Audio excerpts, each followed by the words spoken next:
Hard to believe Mosley picking up where he left off with the 2 sacks in the loss last week. Today's game being broadcast in Spanish. We're available using the SAP button on your television. Temperature right around 80 degrees. They're talking about it getting up to about 91 today, and it feels a lot hotter than that down on the field. In the Bay Area, the site is Super Bowl 50.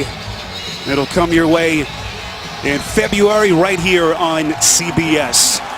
Ravens electing to kick, and we're underway from O.Co Coliseum. Taiwan Jones watches it go through the back of the end zone off the booming kick from Justin Tucker. So here comes Derek Carr. You see his numbers, Solomon, before he left the game with about 5 minutes left in the second quarter last Sunday against the Bengals. Yeah, they said last week against Cincinnati when everyone sort of came out so flat, even their head coach Jack Del Rio said that we wanted that game so badly, we just didn't come out and play with great execution. Derek Carr says he has to do a better job of staying calm and keeping the guys around him calm as well. Raiders losing last Sunday 33-13 to the Bengals. And Baltimore, of course, that 6-point loss in Denver. Play action from Carr on 1st and 10. That pass is complete. That's the backup tight end, Lee Smith, coming over from Buffalo in the offseason. They pick up 6 offensive starters. That front for Oakland headlined by Rodney Hudson, one of their prized offseason acquisition, coming over from Kansas City in the offseason. And Amari Cooper, the 4th overall pick, 5 catches in his NFL debut last Sunday. Latavius Murray flanking Carr in the backfield on 2nd and 4 from just outside the 25. Quick drop, quick strike is an incomplete pass as Carr trying to find the rookie. Rare drop from the first-year man out of Alabama. Timmy Jernigan making his season debut. Did not play last Sunday, was out with a knee injury. They'll need him to provide some push up front. And Elvis Dumerville moving over from his spot on the other side of the line. He'll play more of a 3-down situational defensive football. And Jimmy Smith, one of the few bright spots in that loss in Denver last Sunday, had that 24-yard pick 6, Baltimore's lone touchdown in that loss. 3rd and 4 after the incompletion. Carr once again from the gun. Carr all day to throw. Finds his man. It's the tight end, Michael Rivera. Very close to that first down marker. Needed to get right to the 30. And the official is signaling first down Raiders. And Spiro, you can see they want to get these tight ends involved early in the offense here today. You see Rivera lining up in the backfield. He checks out number 81. And so already Lee Smith with 1 reception, and then Rivera, the 2nd reception of the game from Derek Carr. So they want to get the tight ends going. I expect them to get a lot of action today. Oakland's offense struggling to say the least last Sunday. Did not want to play inside Bengals territory until the 4th quarter. Carr just gets it off with the play clock winding down. His first down pass over the middle is incomplete. Once again, unable to find Cooper. And what a matchup, Solomon, that'll be there between Cooper and Jimmy Smith throughout this game. Yeah, and Cooper should have made this catch. He's going to come off. And so the rookie has put another one on the ground. Dropped the first one thrown to him. You can see that one's right in there. Was Jimmy Smith was able to come over, I think, get a hand in, but a couple of drops here today, and you can see what the Raiders have done last season. They put it on the ground almost more than any other team. Looks like Cooper is bothered by something. Comes off the field here on 2nd and 10. And that play clock already winding down. You see Carr barking to get his teammates at the line of scrimmage. A little trickery here. This is Latavius Murray on his first rush. Baltimore defensive front unfooled. And it'll be 3rd down coming up. Tackle made by Jimmy Smith. Well, you know, Latavius Murray, he's got to get it going as well. And both running backs, they were at the top of the league last year in terms of yards per rush. Justin Forsett for the Ravens led the league with a 5.4 yards per carry average, and Murray right behind him. And both got off to slow starts week 1. They expect, I think, the run game to fuel the attack for both offense today. So both running backs expected to have big games. 3rd and 8. Carr feeling pressure in front of him. Has his man. It's Cooper. Cooper inside the 10. Into the end zone for the Raiders. Touchdown. 68 yards as Oakland first. How about the rookie Amari Cooper? Dropped his first 2 balls thrown to him today, and then on the third one, it's a jar. It's on a big-time post pattern route, and then watch the throw from Derek Carr. He drops it right over in this area of the field. So the route is well run. He's working man-to-man coverage against Jimmy Smith, and you can see he beat him at the line of scrimmage and then pulled away. Everyone talks about what a polished route runner Amari Cooper is. You saw it right there.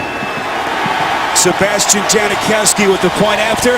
Jimmy Smith, one of the people who talked about the rookie's route running as he gets beat early in this game, something you rarely see against Jimmy Smith. 68-yard catch and run from Cooper. They go 80 yards in 2 minutes and 11 seconds. Well, the Raiders have been looking for a franchise wide receiver for the better part of a decade. They think they may have found him in Amari Cooper. Solomon, his first career touchdown catch. Well, he brought a home near his quarterback, Derek Carr. They're neighbors. We asked him about it. He says, yeah, we want to grow closer. He says, but I also want him to throw the ball to me more. Young kid's pretty smart. And if you just joined us, Cooper dropping his first 2 targets. And speaking of Derek Carr, take a look at the shot that he took on that touchdown throw from C.J. Mosley. Well, he's already shown that he's got some toughness. Remember, he's got that injured right hand. We met with him. We shook that right hand. I said, I don't want to squeeze it too hard. He said, no, it's okay. He says it's as good as it's going to be. He's got some toughness to him. He showed it there. So Joe Flacco takes the field for the first time. This Baltimore offense last week held to 173 yards of total offense, second fewest in the John Harbaugh era. Justin Forsett, the lone setback on 1st and 10. Flacco, quick drop, fires far side. It's Kamar Aiken. Football comes loose, and Oakland has it. A nightmare start continues for the Ravens.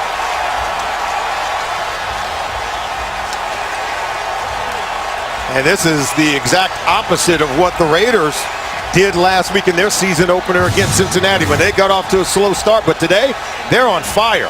And there you can see, close it in. This is Carey against Kamar Aiken. The ball pops out. You can see they're able to recover it. Middle linebacker Curtis Lofton, number 50, comes over. There's the tackle on Curry on Aiken. Ball comes out. Lofton scoops it up. So the offense comes out, puts points on the board, and the defense comes out, creates a turnover to put the offense on a short field. All the talk this week about how vulnerable that Raiders secondary is. Charles Woodson, who is active and will play today with that dislocated shoulder. Of course, Nate Allen lost to that short-term IR, going down with a knee injury last Sunday, but so far so good. 1st and 10, short field for Carr in the Raiders offense. Carr slings it near side end zone. Contact, and there's the penalty marker. Michael Crabtree, the intended receiver. Kendrick Lewis, the man on the coverage. Yeah, Lewis is matched up against Crabtree. Their feet get tangled up, and so the official's going to talk about it. Pete Morelli is our referee. Pass interference, 23 defense, automatic, first down. So Kendrick Lewis, one of the Ravens' offseason acquisitions in free agency from Houston, penalized in a big one against the Ravens. This was more, look at the left hand of Lewis. See right there? He sort of hooked Crabtree around the waist. That caused him to stumble more than anything else. The officials were aware of it, penalized the defensive back. 22-yard penalty. And this started about as bad as anyone could have anticipated for the Ravens. 1st and goal, draw play, Murray going right up the gut, inches inside the 5. And his forward progress takes him to the 4. It'll be 2nd and goal.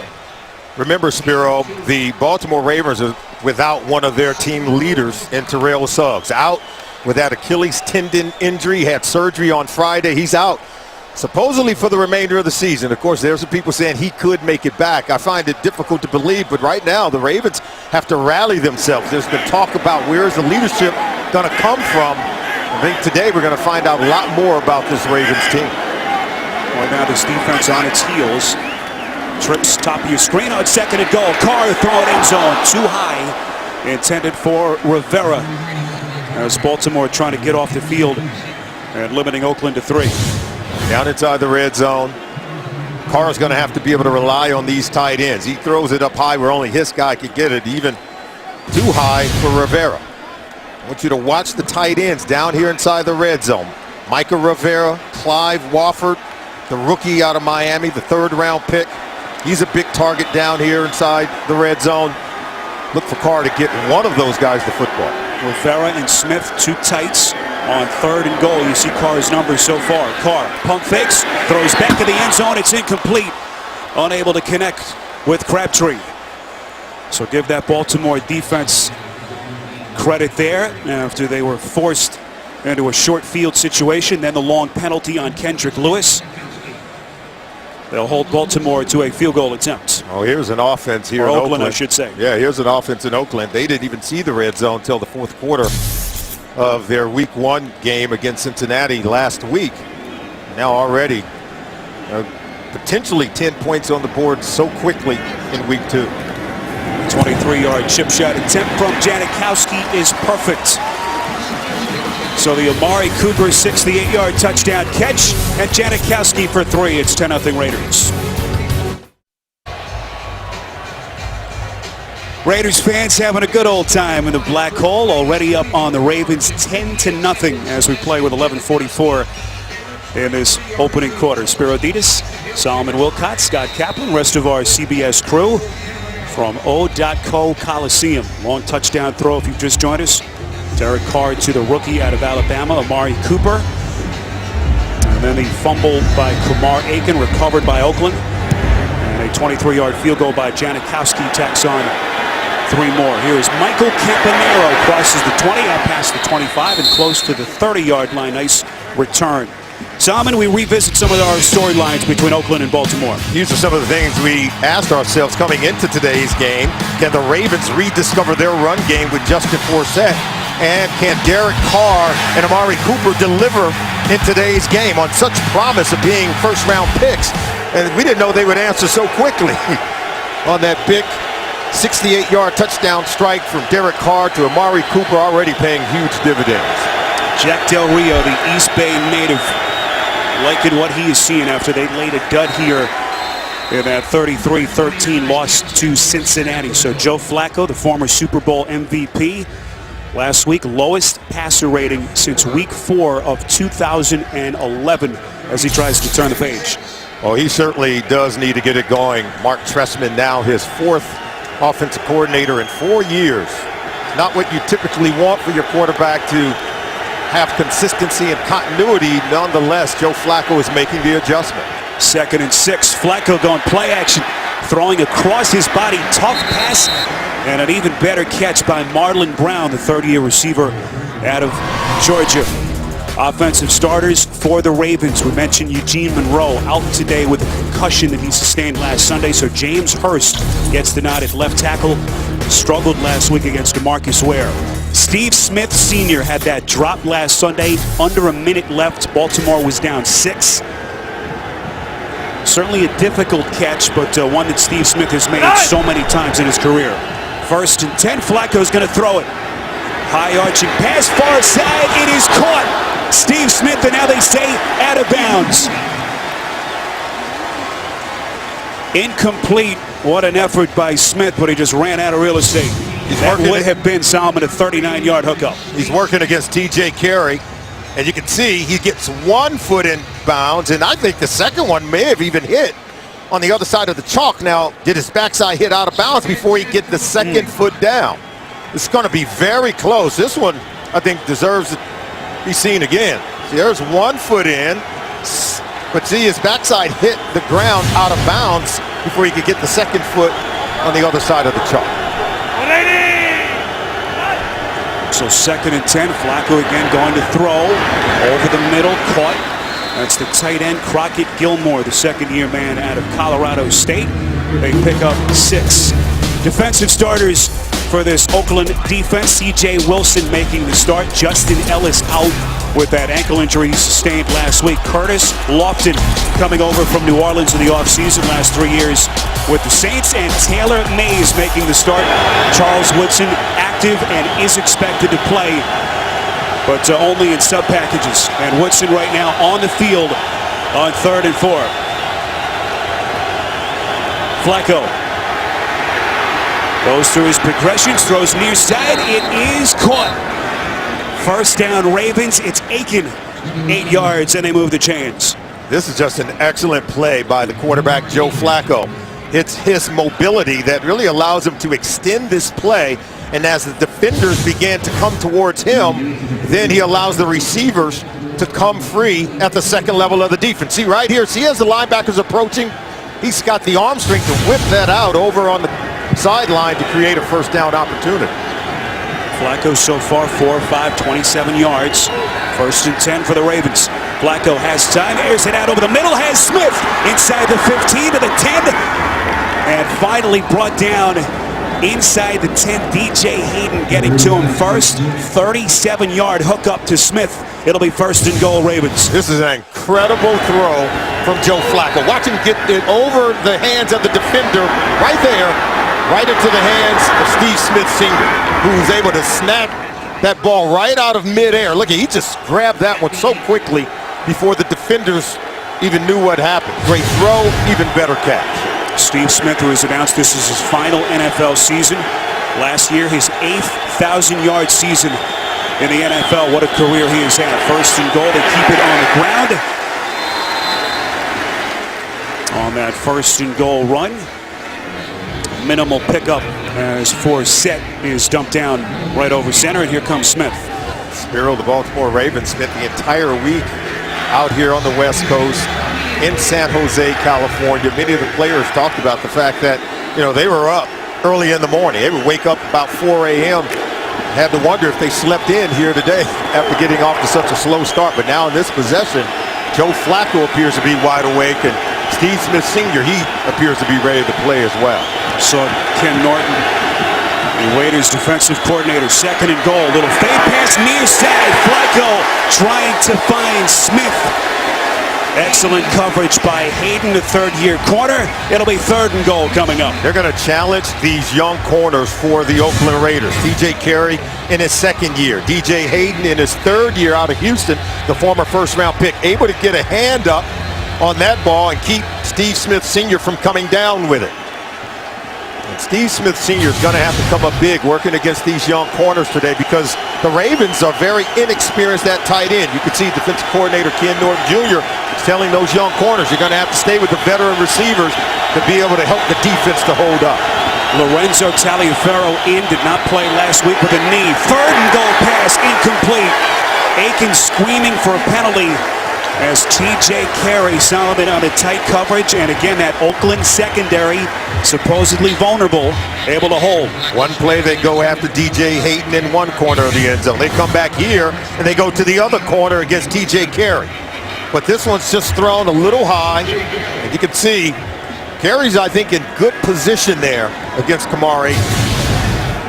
So Justin Tucker, who ranks as the most accurate kicker in NFL history, 99 for 110 over his 4-year career. That is a 90% conversion on the field rate. defense prior to the snap. After this to the goal, still 4th down. Jack Del Rio looking on, gets an explanation on the penalty. That's Aldon Smith, who of course signed his contract just 2 days before their game against the Bengals last Sunday. The troubled young man who had such a brilliant start to his career in San Francisco, Pro Bowler in 2012. And so he played 29 snaps, a lot more than was expected of him after he had just 2 days with his new team last week. So here is Tucker. It'll be a 22-yard attempt after the penalty.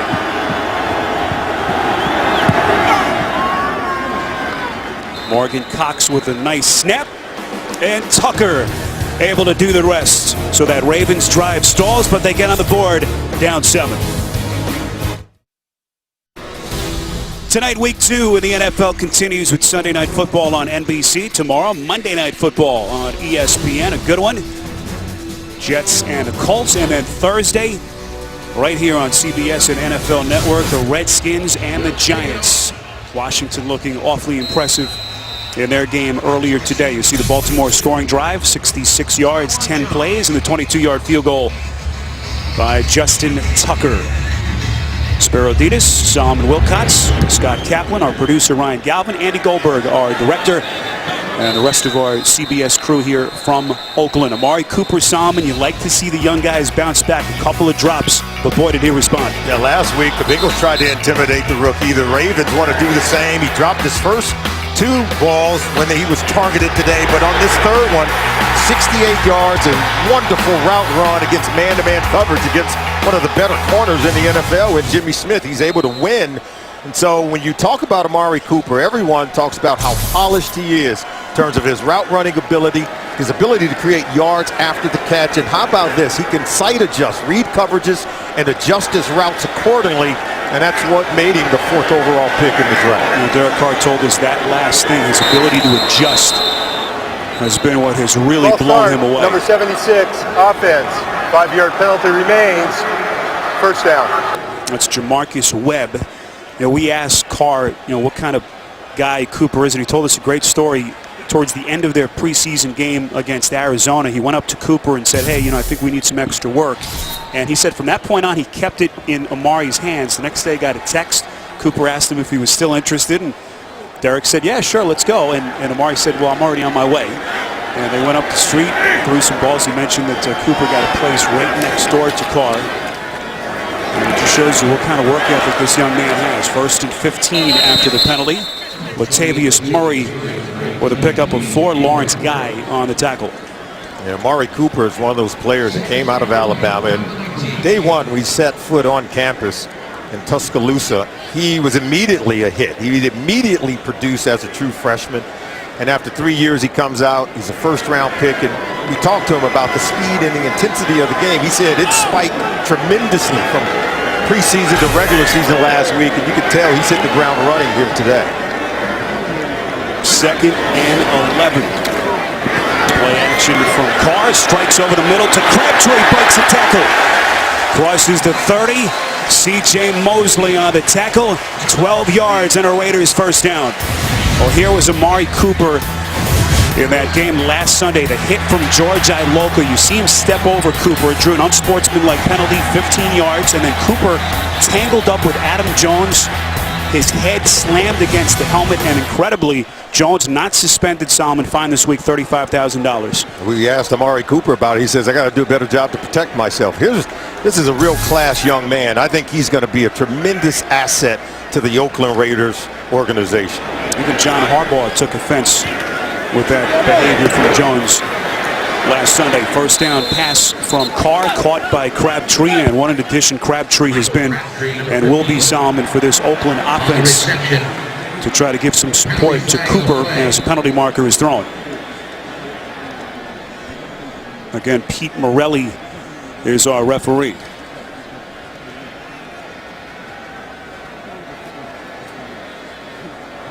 Long discussion from the officials.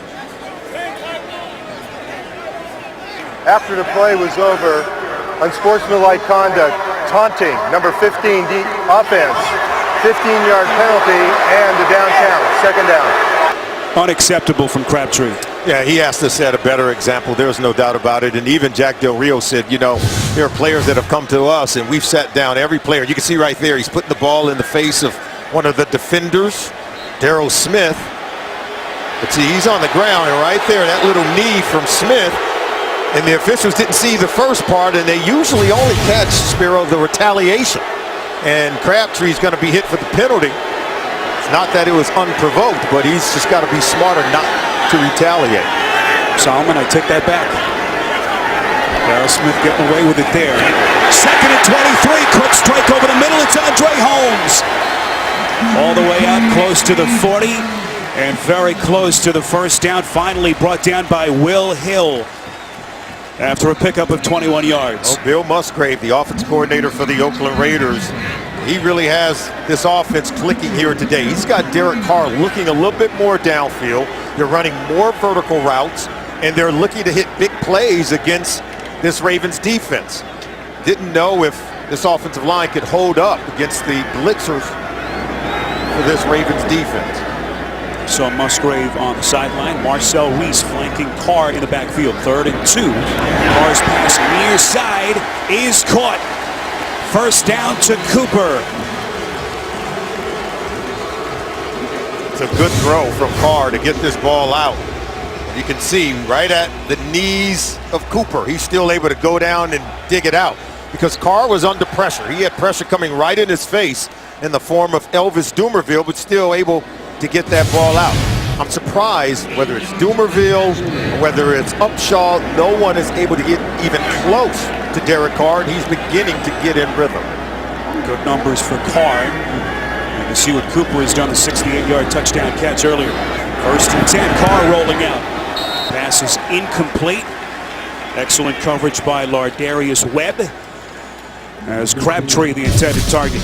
Only one more day until the biggest premiere in the universe. You won't want to miss the first new episode of the season, The Big Bang Theory, on its new night tomorrow, 7 Central, right here on CBS.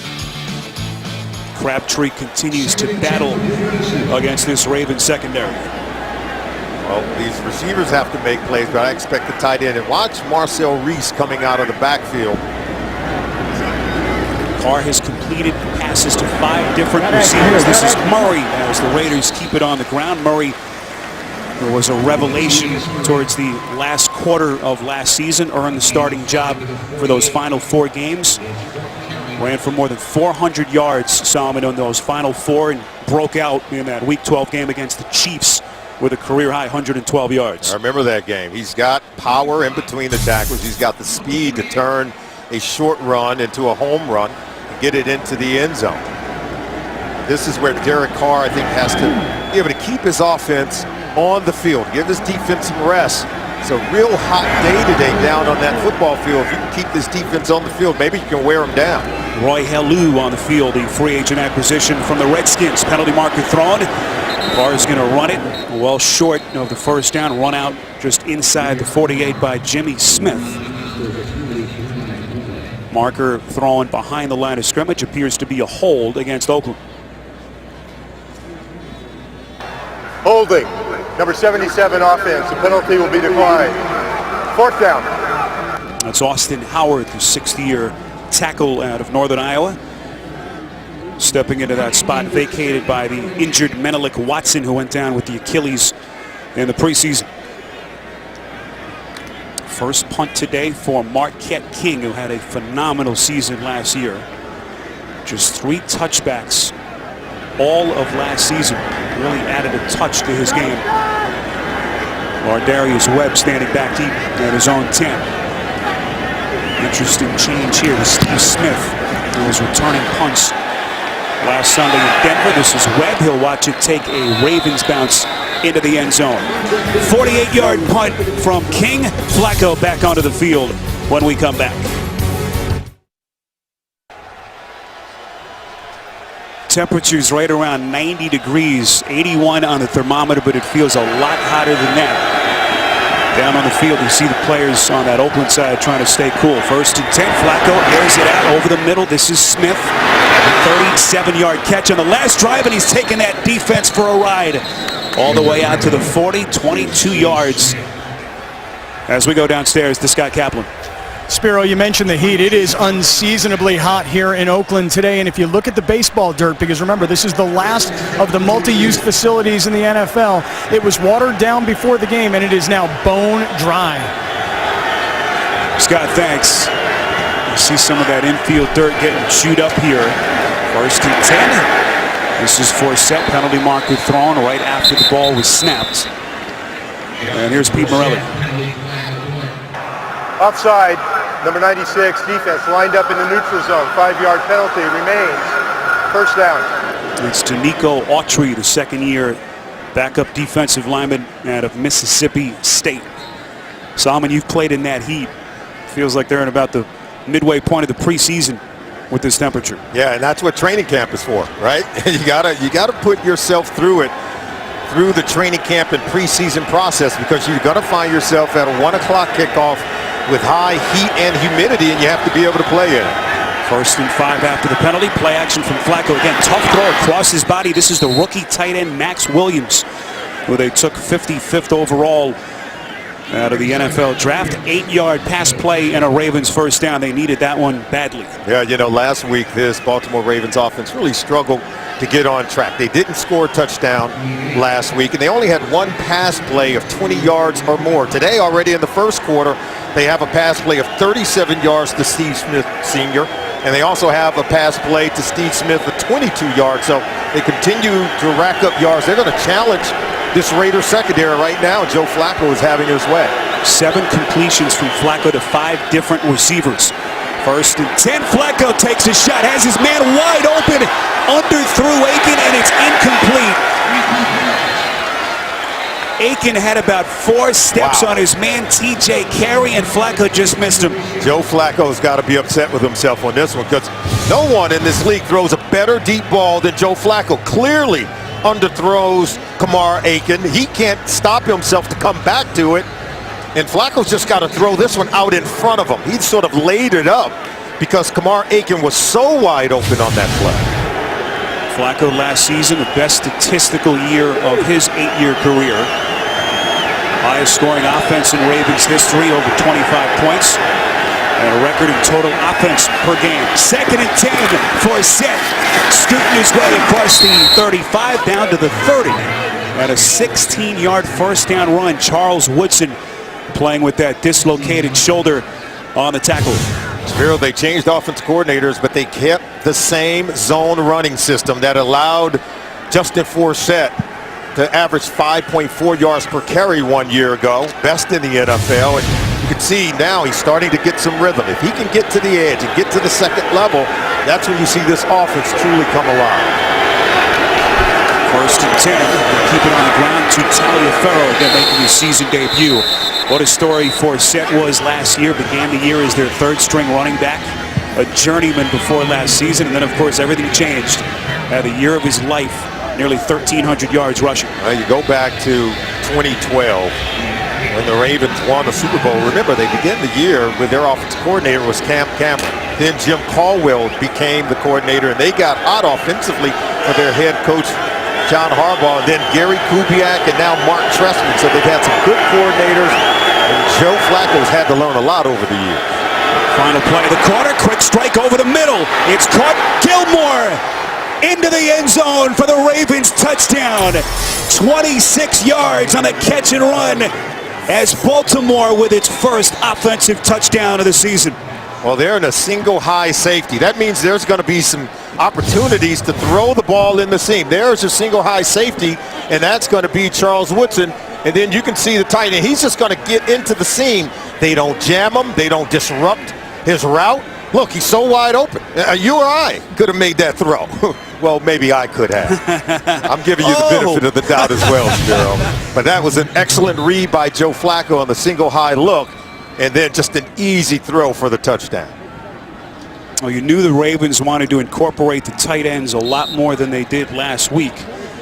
This Oakland defense so vulnerable against the tight ends in their loss against Cincinnati. Tyler Eifert running wild on him. And Gilmore burns him here for the 26-yard touchdown catch. Point after from Tucker is good, and we are tied as we reach the end of the first. 10-10. We'll return to Oakland after these messages. You're watching the NFL on CBS, home of Super Bowl 50. Ravens go quickly, 6 plays, 80 yards. 2nd career touchdown catch for the tight end, Crockett Gilmore. And again, the first offensive touchdown, Solomon, for the Ravens here in the young season. Yeah, but you can tell this offense got so much potential. They do have talent. Now, I know they're lacking a little bit at the wide receiver position.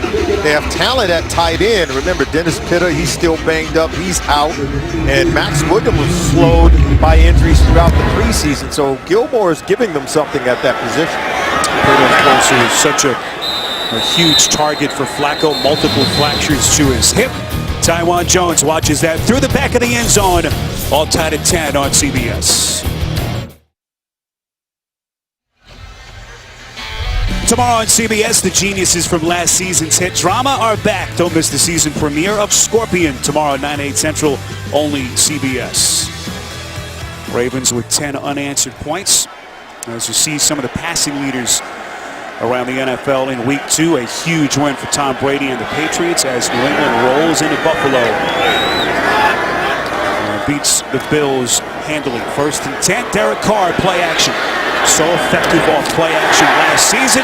Completes over the middle. It's Marcel Reese diving towards the sideline. 16 yards and a first down. C.J. Mosley is going to be the one in coverage. He's a talented linebacker. I think a future star in the National Football League. But he's got to be able to lock in and keep running. And see, he allows Reese to clear just a little bit to make that catch. But, you know, Carr's a tough one. I'll tell you what, he'll stand in there and take a lick from Elvis Dumerville. He knew he had to hang in there. Still made the throw for the completion. 6 different receivers to catch a pass for the Raiders. 1st and 10, they keep it on the ground. This is Latavius Murray. Crosses the 40-yard line, tackled by Darryl Smith. We go downstairs to Scott. You know, Solomon is talking about Derek Carr being as tough as he is, and you know, he said last week this team was just emotionally bankrupt. He talked about how he couldn't get anything going, and here he is again. 2nd and 5, Carr is going to roll out on the run. His pass is caught. Had his man wide open. It's Crabtree for another Oakland first down. 37 yards up the far side. Well, watch, he'll get open, and he's wide open on this one. This one's underthrown by Carr. These receivers are getting so wide open that they can't really get the ball to him. Ladarius Webb dropped coverage, but Crabtree was able to come back to it and complete the catch. And it looks like Webb is hurt. Just kind of came up hobbled. What a tough break for Baltimore in the middle of that play. Leaving them vulnerable in the back end. Crabtree was all alone. We've seen receivers come wide open today. And how do you drop coverage like that? How do you, if you're Ladarius Webb, you're in man-to-man coverage against Michael Crabtree, and you get turned around and Crabtree came wide open. Carr just didn't push the ball down the field. I think it was the fear of potentially overthrowing Crabtree, and he underthrows him. And then you can see he takes Ladarius Webb for a ride. It looked as if Crabtree landed on top of Ladarius Webb. And Webb, who was finally healthy this season, labored through last season that painful back injury that involved a hematoma that pressed a nerve, eventually had the leg muscles atrophy. Gritted his way through that, finally started to come on late in the year, but he has to leave the game, at least for the moment. 1st and 10, Carr from the gun, swings it over the middle, and he's caught! Incredible catch by Holmes in traffic. Penalty marker is thrown. Oh, he was in a defenseless position. It was a bang-bang play, but great throw from Carr. Holding. Number 24 defense. Penalty is declined. Result of the play is a first down. Kyle Arrington on the penalty. 21-yard catch. Incredible job by Holmes. Taking the hit. It'll be 1st and goal. Yeah, it is a great catch. Took a lot of courage from Andre Holmes. He's a big-bodied receiver. He's a talent with excellent speed, but with that framework, they're going to run him right into the teeth of the defense. And there you see Kendrick Lewis comes up with the shoulder. He turned ahead, kept the helmet out of contact. 1st and goal, Murray, the long setback. It's Rivera in motion. Murray trying to punch it in, and he's into the end zone. And Oakland back in front.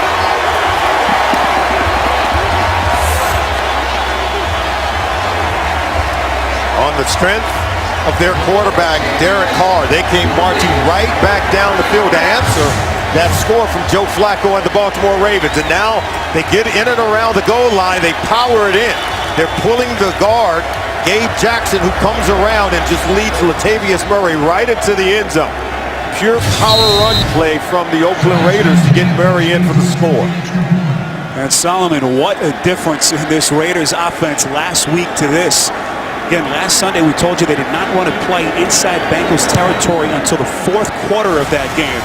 Janikowski good on the point after. I'm also seeing the difference in the Ravens defense without Terrell Suggs. You're watching the NFL on CBS. Well, your weekend starts here with Kirk Cousins and the Redskins in an NFC East bash against Eli Manning and the Giants. It's all here Thursday Night Football on CBS and NFL Network. And there is Eli Manning, his career against the Redskins. Giants beaten today at home by Matt Ryan and Atlanta. Well, these Oakland Raiders, they've come out and really responded.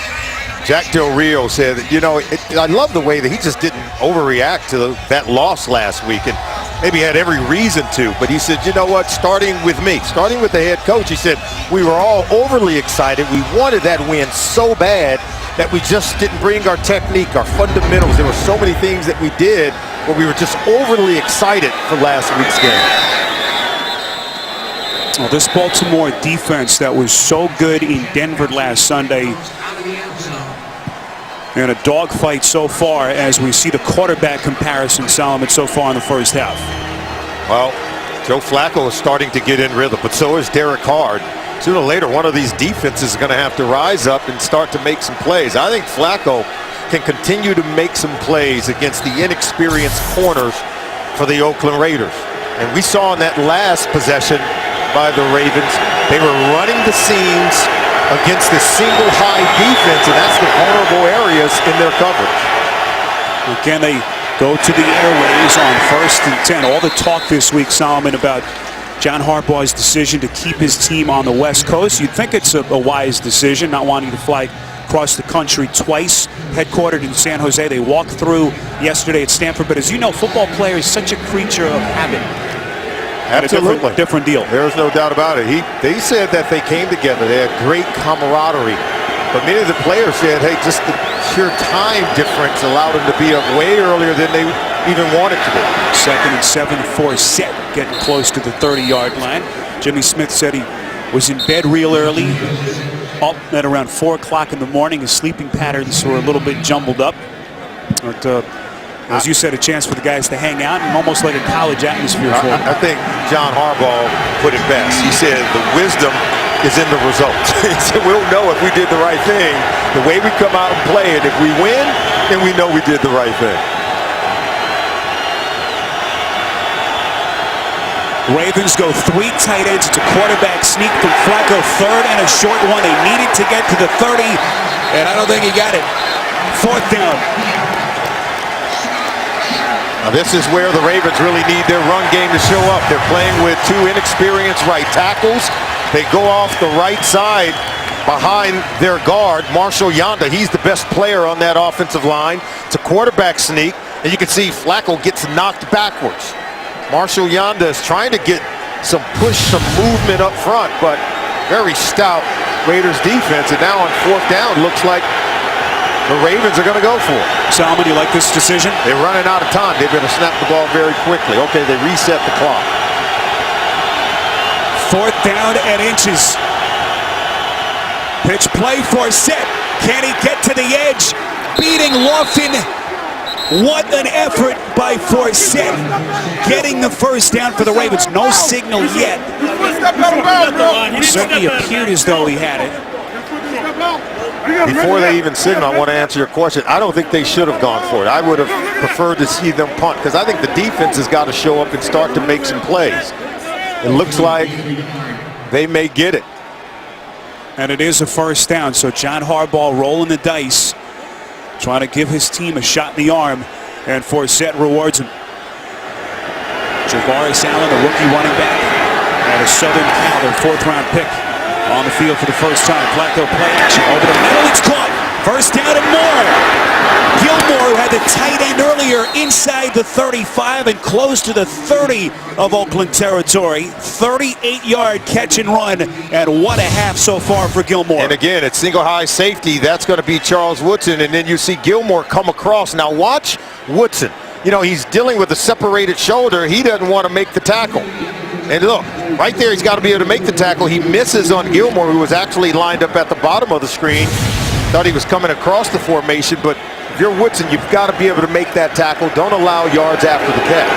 Gilmore, who last year as a rookie had just 10 catches all season. Today, 3 catches, 70 yards, including the 26-yard touchdown. 12 men on defense, 5-yard penalty, still first down. Well, now Ken Norton Jr. And this defense in some disarray as Jack Del Rio looks on. Yeah, they got 12 men on the field. Second such penalty against their defense. Norton, last 5 years in Seattle, as Pete Carroll's linebackers coach, trying to revitalize this Raiders defense. 1st and 5 after the penalty. Flacco's got all day. Little sidearm throw to the fullback Kyle Juszczyk. Ducks inside the 20, close to the 16. Another Ravens first down. And suddenly this Baltimore offense, Solomon, has it going. 11 yards to Juszczyk. But if you notice, Joe Flacco's got all day to stand in the pocket, find time to throw the ball. This offense is really starting to heat up. Joe Flacco's getting warm. He's challenging the Raiders defense. They're not doing any kind of job in terms of generating a pass rush to get pressure and move Joe Flacco out of the pocket. Allen the lone setback. Here's the rookie. Breaking the initial tackle, tripped up by Taylor Mays, who was re-signed by Oakland this week. Released by Jack Del Rio at the end of the preseason. But Nate Allen, as we told you, out on the short-term IR, so Mays gets another shot and comes up with a tackle. Yeah, and this is a new scheme, remember, brought in by their defensive coordinator, Ken Norton Jr., brought in that 4-3 scheme from Seattle. We see Earl Thomas on the back end of that defense. Charles Woodson's playing that same position, but you can tell they're just not in sync. 8th play of the drive, they started from their own 20. Quick strike over the middle, that's Allen again. And brought down right after the catch. They pick up 2. It'll be 3rd down coming up. And when we talked to Charles Woodson, he said that the defensive scheme that brought in by Ken Norton Jr. is very basic, but yet and still all 11 guys have to be able to play fast. They've got to be able to really understand the scheme and know where they're supposed to be. So I think they lack just a great understanding in terms of experience within this system, and that's what Ken Norton Jr. is fighting against. Inexperienced players within his system. It's going to take some time for it to gel. Looks like a timeout was taken by Oakland. Well, they've had some confusion trying to get themselves set. They burned their first timeout. 3rd and 3. Flacco, Solomon starting to carve him up. What do you do here? Yeah, and you know what? They only have one of their tight ends in the game. I think it's Gilmore. You love to be able to get him matched up on someone. Lorenzo Taliaferro flanking Flacco on 3rd and 3. Raiders coming. Quick strike. It's Gilmore inside the 5. He'll have the first down. He's still going, and he's into the end zone. Monstrous effort from Gilmore. His 2nd touchdown catch. 14 yards from Flacco, and Baltimore on the verge of tying it. This is an offense. They're struggling at the wide receiver position, but watch Gilmore. He is a great matchup. He goes 6'6", 250. Now watch him finish off this catch. Curtis Lofton can't get him down on the ground. DJ Hayden can't get him down on the ground. He drags 2 Oakland Raider defenders into the end zone. Big, strong, powerful, perfect matchup against linebackers and defensive backs. What an added layer Gilmore would give Flacco in this offense if he could keep this kind of production up. As Tucker's point after from 33 yards is good. These two offenses starting to pick up some steam, all tied at 17. You're watching the NFL on CBS. Well, on September the 10th, the Raiders partnered with the nonprofit 18 Reasons Cooking Matters at the Davis Street Family Resource Center. They participated in after-school cooking classes with 25 bilingual students to cook healthy alternatives to traditional Hispanic meals and learn healthy eating techniques. Classes taught in both Spanish and English. And Jack Del Rio coaching his hometown team right here from the East Bay. Starred at Hayward High School, one of their top all-time football players. Waited 4 years to get his next shot at a head coaching job. And what a start for them here in week number 2 as the Ravens able to answer and tie this game at 17. We go downstairs again to Scott Kaplan.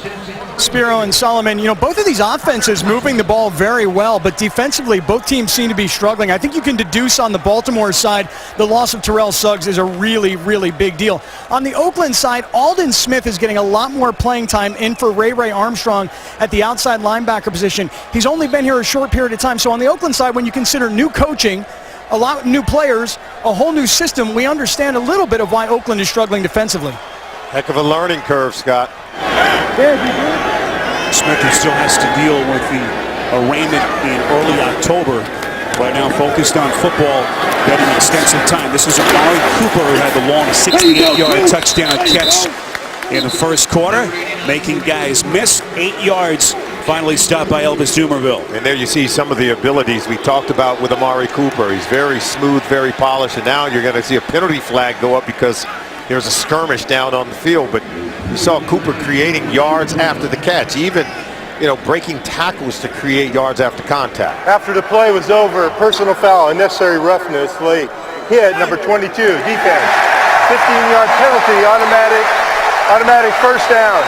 More Jimmy Smith having a rough first half. He was beat on the touchdown by Cooper early, and Solomon a huge penalty on Smith right there. Yeah, Smith's got to be able to keep his cool. Remember, he was lost to a foot injury midway point through last year, ended his season.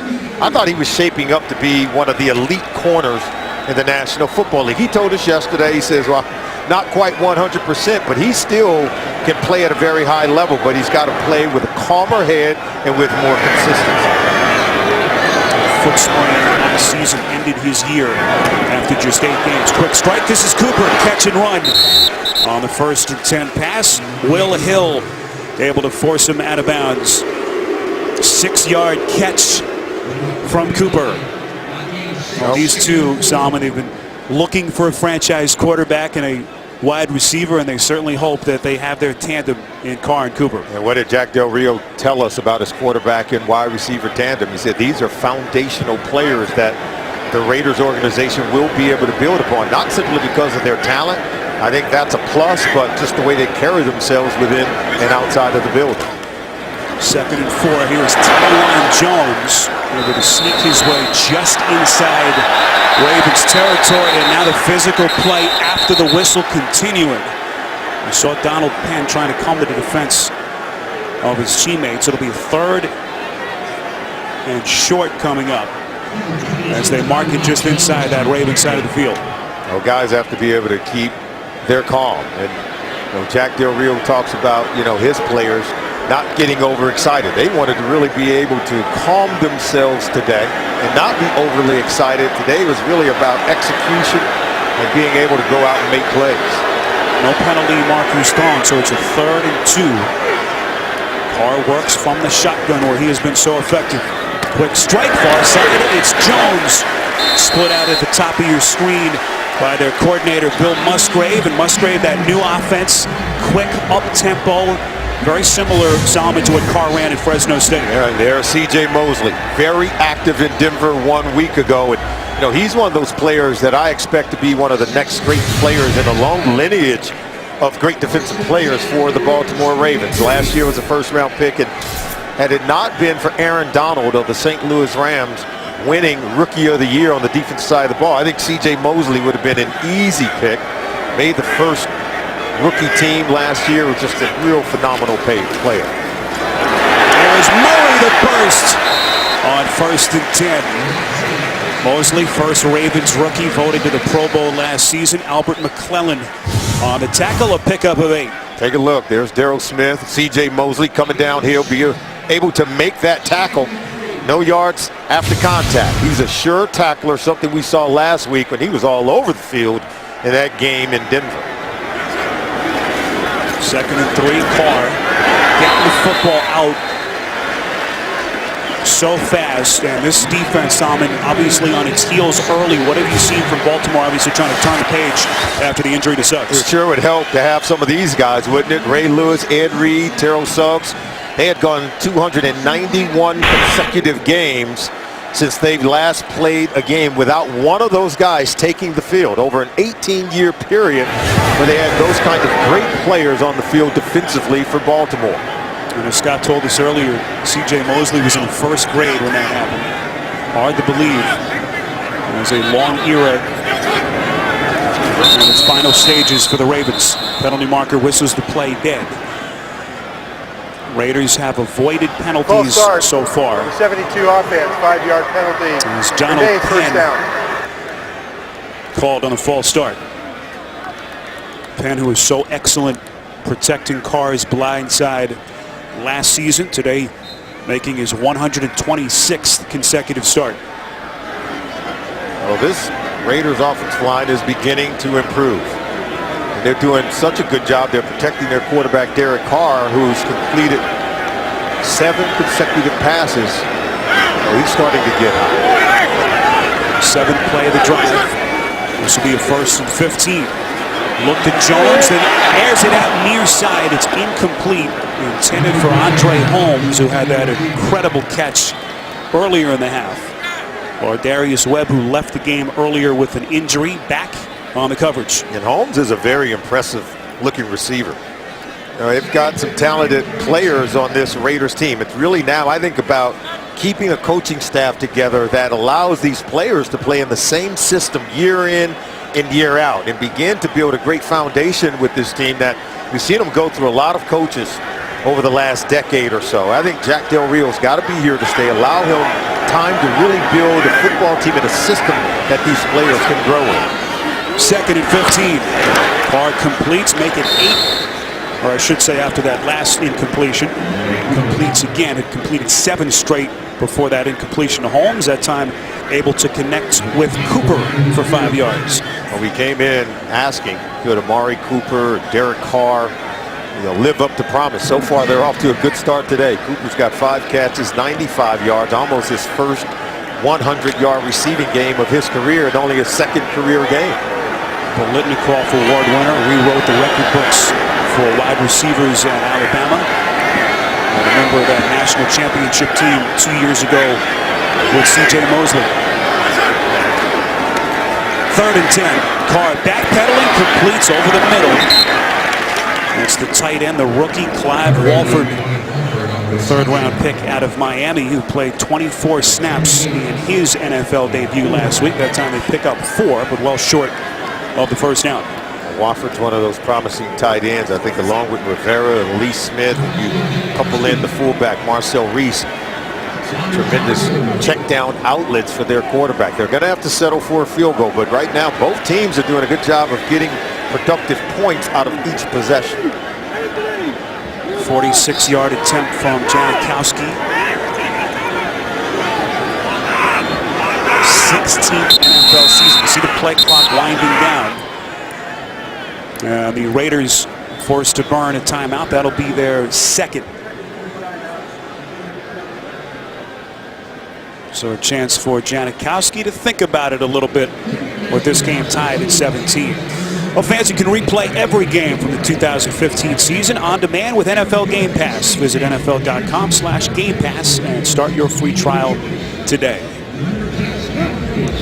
We're in Oakland, O.co Coliseum. Temperatures right around 90 degrees on a hot and hazy Bay Area day. You see some of the statistical numbers. And we have had some fireworks on so far in this first half. And they all have come by way of the passing game. The quarterbacks have gotten hot. The running games haven't really taken flight and began to turn out yards, but the receivers, whether it's Amari Cooper, Steve Smith Sr., and the tight ends, I think on both teams are being very productive. Gilmore, tight end for the Ravens, he already has 2 touchdown receptions from Joe Flacco. Had 1 all of last season as a rookie. Gilmore so far 4 catches, 79 yards in this game, and 16 different receivers between the 2 teams have caught a pass. 46-yard attempt from Janikowski, and he is perfect. So the Raiders and the Ravens going back and forth. We reached the 2-minute warning in Oakland. You're watching the NFL on CBS.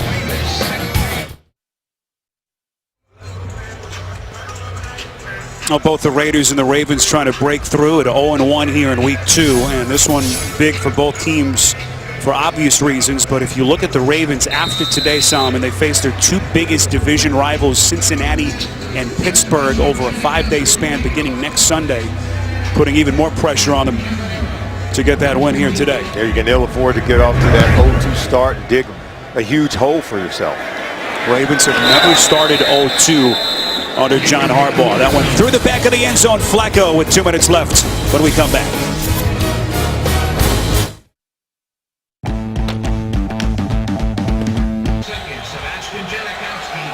Final 2 minutes, first half, O.co Coliseum on a hot, humid day here in the Bay Area.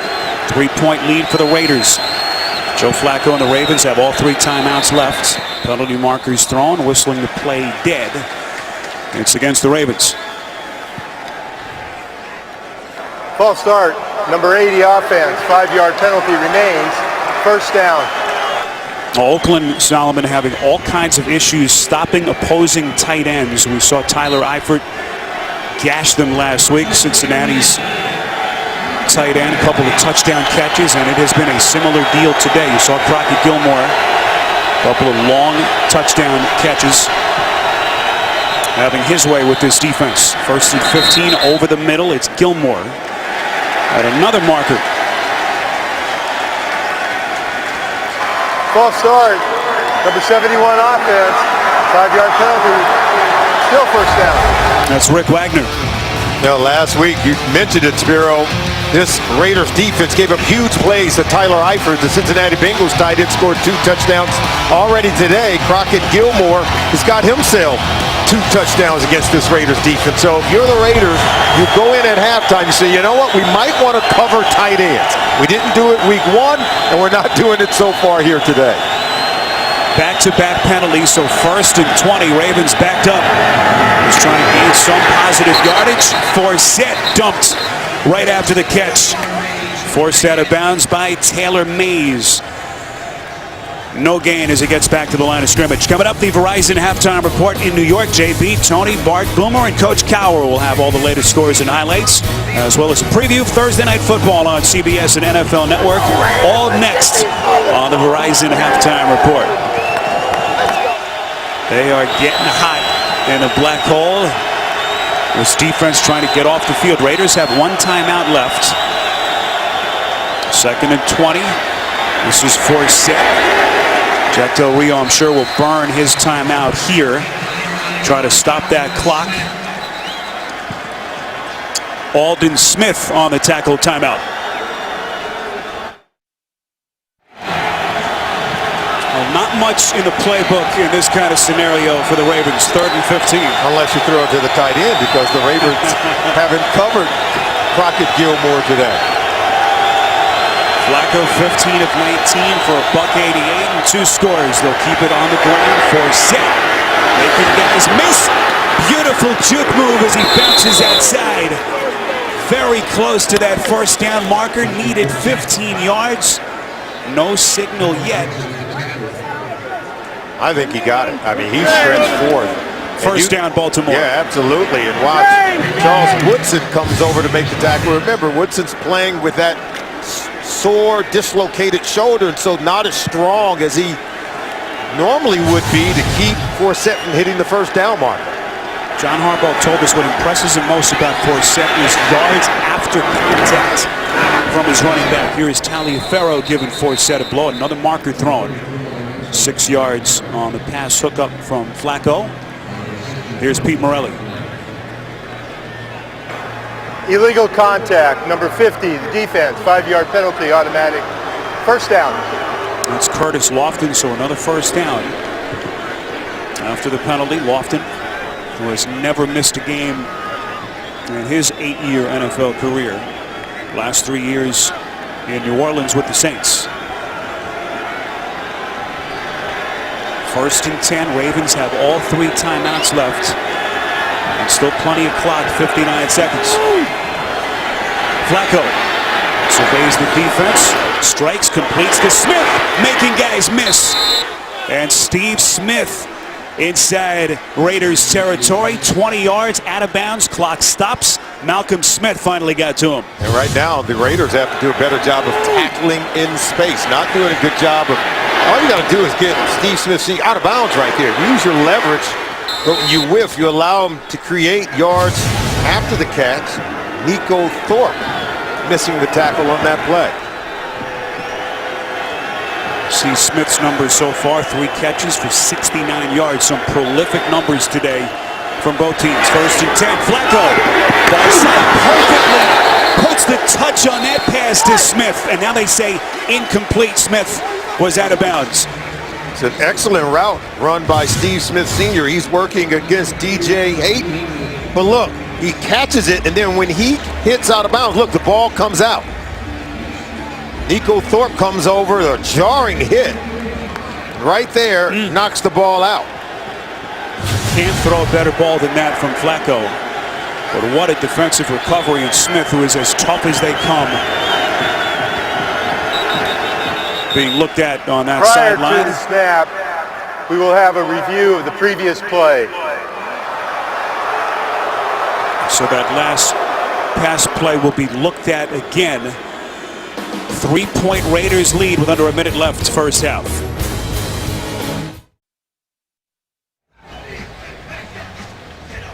Now the last pass between Flacco and Steve Smith being looked at here. DJ Hayden and Nico Thorpe on the coverage for Oakland. Let's bring in our officiating expert from New York, Mike Carey. Mike, take us through what they're looking at here. Well, the rule is simple this year. Control, check, 2 feet down, check. Then does he have time to avoid contact or prepare for that contact? And this one's right in the gray area. Look at Smith. He turns into the defender right before contact. If I was in the booth, I would reverse this to a catch fumble. I agree with Mike Carey. It's a catch, 2 feet in bounds. He's hit, then fumbles out of bounds. So many variations. Had he been in the field of play, it would have been a fumble and potentially could have been recovered by either team. Difficult decision here for the replay booth. They're looking at it, of course, back in New York. Dean Blandino, the head of officials. And Pete Borelli about to make the call. After reviewing the play, it is a catch. The receiver had control of the ball with 2 feet down and actually his 3rd foot coming down. The ball will be placed on the 22-yard line. First down. All right, Mike Carey all over it. Catch and fumble out of bounds by Smith. And Solomon all over it as well. 23 yards on the hook up to Smith. And what a play for Smith, Solomon, who took a vicious hit. And I always lean on the experts. That's why we have Mike Carey. He can help us out with that. But that's one of those plays that, remember, there was a point of emphasis that they needed to clarify what constitutes a catch throughout the offseason. I thought they did a really good job, and there you see an example of it. What a half Steve Smith has had. And a Baltimore offense that struggled mightily in their loss in Denver last Sunday. Starting to gut this Raiders defense. 1st and 10. Here come the Raiders. Flacco somehow eludes the sack from Khalil Mack. Throws it across his body on a comebacker to Aiken, and it's incomplete. Boy, how did Mack whiff on Flacco? 72 offense. 10-yard penalty, still first down. Kelechi Osemele, the man whistled on the penalty. Another reminder, the Verizon Halftime Report coming your way next. We'll send you to New York. All the scores and highlights, as well as a preview of Thursday Night Football on CBS and NFL Network, all next on the Verizon Halftime Report. There's Justin Tucker, his career-long, a 61-yarder. He has as healthy a leg as there is in the NFL. That's the target line, the 61-yarder that I mentioned in 2013. Darren Waller, their rookie wide receiver, 6th-round pick in the slot towards the top of your screen. There's Flacco on 1st and 20. There's it out. Far side, incomplete. And trying to locate the rookie Waller, Nico Thorpe, Solomon on the good coverage. It looked like he was in trouble, too. All you got to do is fight back to the ball here because Thorpe is playing blind. And you might say, well, why is it that pass interference? Because the ball was so severely underthrown. I think if the receiver worked his way back to the ball, I think contact would have been initiated by Thorpe. And I think the officials have to throw the penalty flag. Well, can this Oakland defense generate any kind of pass rush? Dormant last week. Nothing so far today. Here's Forsett. So dangerous. Inches close to the 20. Baltimore, again, still has all 3 of their timeouts. Forsett picks up 11. Larry Asante on the tackle. And now the Ravens will take their first time out. What a day it's been so far for Steve Smith. Yeah, he needs to come out and make some plays, and boy, did he get it going in the first quarter. Started making plays, and then he's able to shake loose from defenders, break tackles. A 15-year veteran out here on this hot and humid day and still making plays in his home state of California. He's beaten the Ravens secondary repeatedly, 4 catches, 92 yards, yet to get into the end zone. You know, he only 2 catches 1 week ago in Denver. He came in here determined to have a big game here today. He was targeted 7 times in that loss in Denver last Sunday by Flacco. But a far different set of results, at least through 1/2 here. Where does John Harbaugh's offense go on 3rd and 9 with 24 seconds left? Flacco has time, throws it far side, it's intercepted. Malcolm Smith on the pick, but a penalty marker coming in after it was taken. Ravens pointing in the direction of Oakland. Holding, number 53 defense, 5-yard penalty. Automatic first down from the previous spot. It's on Smith. Oh, he was in coverage on the play. He gets his head around. He's able to make a play. There he is right here, and you're going to see him against Gilmore, watching against number 80. Right there, I think, is where they may have called it. See, he gets his head around. I don't know that he inhibited in any way, shape, or form Gilmore from running away from him. He sort of had his hand on his back, sort of as a hand check. But I thought that was a great play by Malcolm Smith, and I disagree with the call. 1st and 10 after the penalty. Flacco throwing far side. It is incomplete. Waller again the intended receiver. And Nico Thorpe, Flacco trying to go towards him. Thorpe holding steady. Yeah, Thorpe is coming to the game, looked pretty good, making some plays. Able to get his hand on that play. I want to go back to the Malcolm Smith play. Remember, he was a former Super Bowl MVP. Had played for the Seahawks, played in Ken Norton Jr.'s defense up in Seattle, and has made some big plays in championship games and in Super Bowls. So he, I think, is well equipped to cover these Baltimore Ravens tight ends. Smith back in his home state. Grew up in Northridge. 2nd and 10. Movement pre-snap. All kinds of movement. We've had a lot of penalties so far in this first half. You see Ken Norton Jr. Defense, encroachment, number 96. 5-yard penalty, still 2nd down. That's against Autry. Joe Flacco's working that hard count, was able to pull Autry into that neutral zone. 9th penalty against the Raiders, totaling 54 yards. The big one against Malcolm Smith a moment ago. And this one against Autry. Right now, 2nd and 5, 14 seconds to go here in the half. If you're Flacco, you've got to take a shot in the end zone. Ravens have not led in this game, down by as many as 10. 2nd and 5. Flacco under duress, completes over the middle. It's his Terry Farrow. Play clock, or game clock, I should say, down to 7 seconds. You see Baltimore will receive to start the second half, as the Ravens will take their 2nd timeout. Solomon, you take one more shot?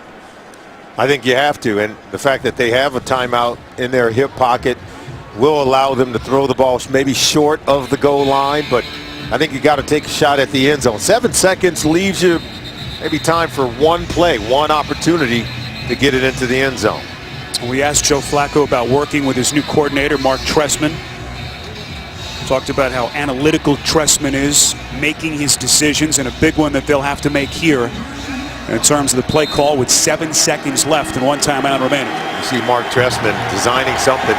Again, I'm trying to free up one of my tight ends. Either he or Steve Smith. Crockett Gilmore, number 80, or Steve Smith at the bottom of your screen. Smith against Carey at the bottom of your picture. 3rd and 1, Flacco. End zone, incomplete, and a penalty flag comes flying in. It was Smith locked in against Carey. Holding, number 38 defense, half the distance to the goal. Automatic first down. They're only going to have 3 seconds, but watch Smith. He goes in and cuts back out. Carey grabs hold of him because Smith is going to get separation at that point. The officials were right on top of it.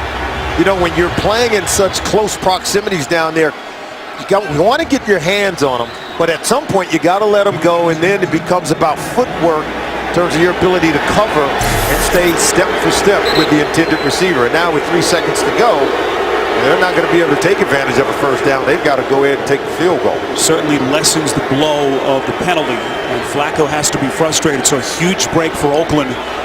That those 4 precious seconds come off the clock. It almost pays for TJ Carey to hold them. Exactly right. No harm done That is there. exactly right. 21-yard chip shot attempt from Tucker.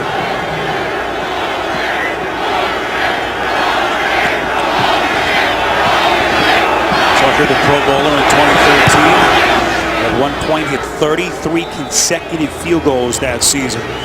And he is perfect yet again. What a first half.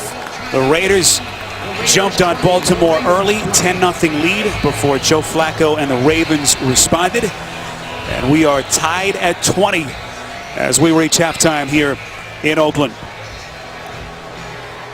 John Harbaugh and the Ravens looking to avoid that 0-2 start before they look ahead to the Bengals and Steelers over the next couple of weeks. And of course, Jack Del Rio in Oakland trying to pick up the pieces and bounce back after that very disheartening performance here in their season opener last Sunday.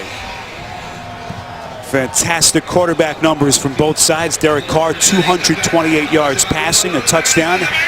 And Flacco, 18 for 24, 225 and 2 scores. As we go downstairs to Scott Kaplan. Coach, clearly the tight end is a target. Joe Flacco's been able to use it all day. How do you take away the tight end, and how do you ramp up some pass rush in the second half? Yeah, that's what we got to figure out, and they have to figure out how to stop us. You know, 2 offenses are pretty much having their way. Good ball game, fighting hard. Look, like where we are. Look, we just got to come out and play better football in the second half. Well, like you said, last week was not indicative of who you thought the Raiders were. You seem satisfied with the first half. I wouldn't say satisfied. I just say we're going to keep playing. Whoever figures out how to slow the other down on defense is going to have a good day. All right, Coach, thank you and good luck. Back up to you, Spiro. All right, Scott, that takes us to the end of the first half. All tied at 20. We'll be back with the Verizon half at the end of the first half. All tied at 20. We'll be back with the Verizon halftime report next. You're watching the NFL on CBS.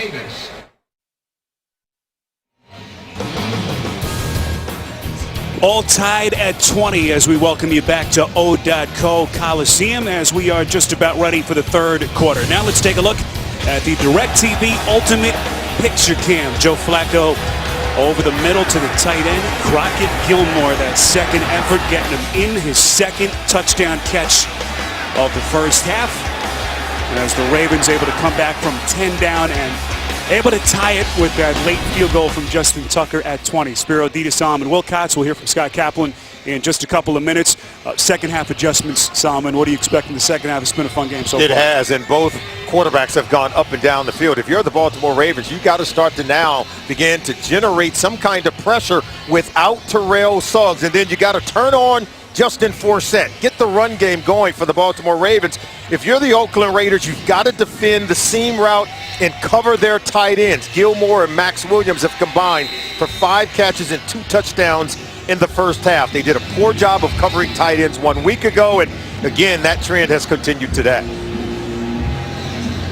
Talked about the importance of this game for both of these teams. Certainly for the Ravens, have got some tough divisional opponents over the next couple of weeks. Solomon, as we revisit some of the key plays in the first half. Well, here's a play to Gilmore, the tight end. This is a single high safety, and they're going to blitz coming off the corner, and that means it's man-to-man coverage. Taylor Mays has to take the slot receiver, and then the linebacker, Curtis Loftus, got to come over in man-to-man coverage on Gilmore. Instead, Gilmore just sets free. He can't get over in time, and the center field safety, Woodson, can't get over in time, and it's an easy touchdown from Flacco to Gilmore. First and 10. Play action from Flacco, set up nicely by what he did in the first half. Here is Smith, where the degree of difficulty on some of these even intermediary throws has been very high. Tackled by Khalil Mack. Smith actually loses a yard. You know, Mack has got to do a better job of generating pressure as well. They haven't been able to get to Joe Flacco. They've got to be able to get some pressure coming off the corner, whether it's Khalil Mack, whether it's Aldon Smith, Justin Tuck, Right now, Flacco is having his way with his defense because there's very little pressure on the veteran quarterback. I heard Jack Del Rio say the same thing to Scott Kaplan as he walked off. First up, 2nd and 11. Raiders not fooled as Forsett dumped for a loss of a yard. Malcolm Smith on the tackle. We go downstairs to Scott Kaplan. Spiro walking from halftime from the locker room out to the field with John Harbaugh. He talked about the lack of pass rush. And when I said, is there anything you can do with your scheme to get to the quarterback? He said, yeah, but I'm not going to tell you. On the other hand, he said, look, they're throwing the ball real quickly. They're getting rid of it quickly. We're going to have to tackle once the receiver gets his hands on the ball. Well, it certainly feels different for this Ravens defense. No Terrell Suggs, torn Achilles, devastating loss for Baltimore at that side of the football. 3rd and 13 for Flacco out of the gun. Little sidearm delivery to Forsett. Close to the 25, brought down after a pickup of 7, well short of the marker. And Baltimore's punt team onto the field, tackled by Malcolm Smith, and Lofton also there. Raiders defense came out. I'm sure they talked about it at halftime. Got to do a better job on defense getting off the field on 3rd down. Remember, this 4-3 scheme brought in by Ken Norton is based on speed, textbook tackling, what you saw right there, and then top-down man-to-man coverage on defense. First punt today for Sam Cook. 2 times selected as a Pro Bowl alternate in the AFC. TJ Carey's going to field it from his own 30. Stumbles across the 35. He's got a couple of blockers. Springing him free inside Baltimore territory. It's a 22-yard return, but a marker is thrown after the 46-yard punt from Cook. 46 yards on the punt. During a return, illegal block in the back, number 51, receiving team. 10-yard penalty, 1st down, and timeout. That's one of their backup linebackers, Ben Heaney, as that return coming back.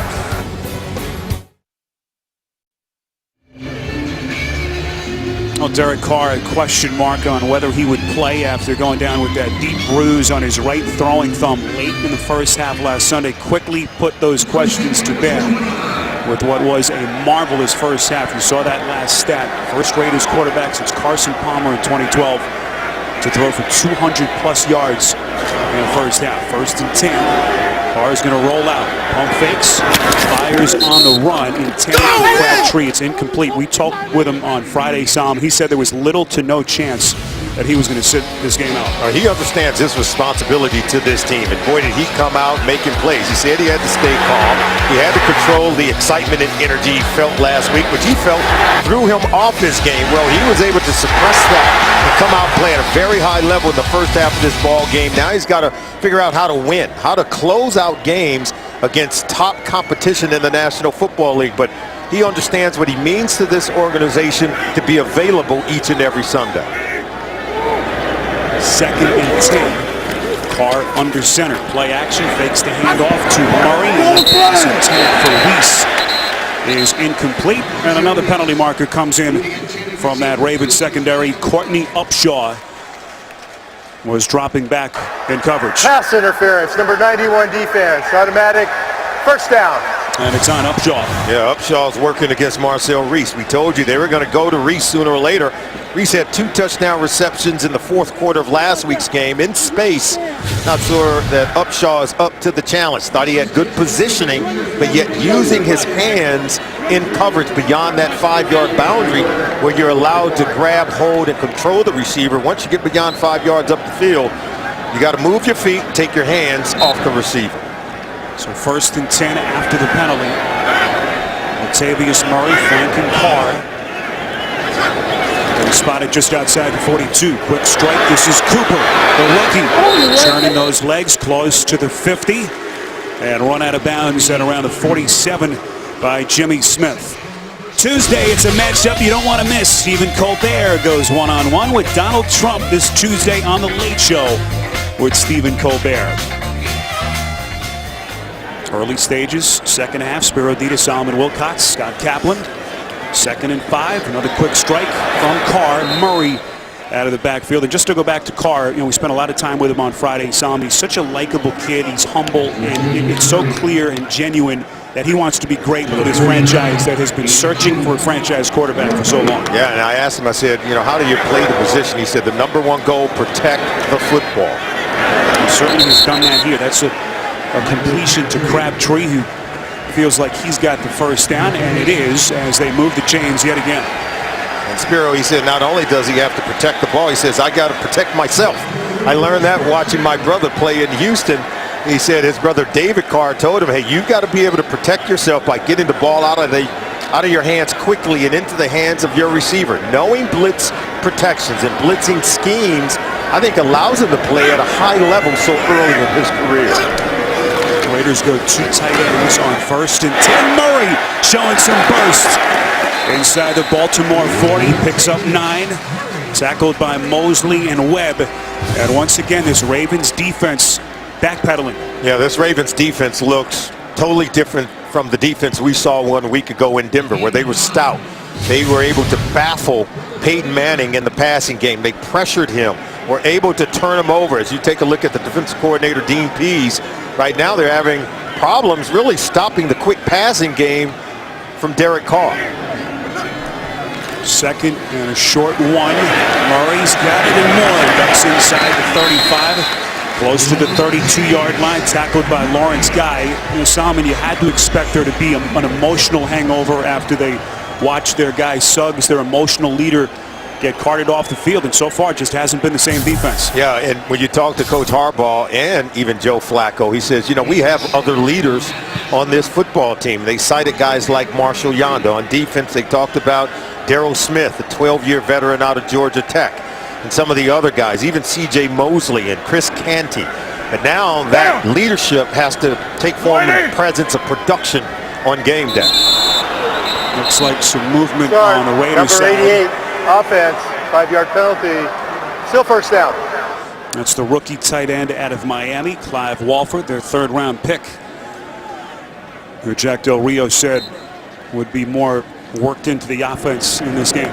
12 Oakland penalties totaling 72 yards. And that's some of the Raiders of old that we've seen from a franchise that has struggled so mightily over the last 10-plus years.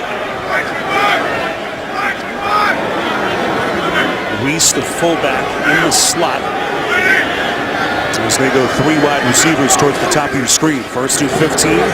First pass for Reese, broken up.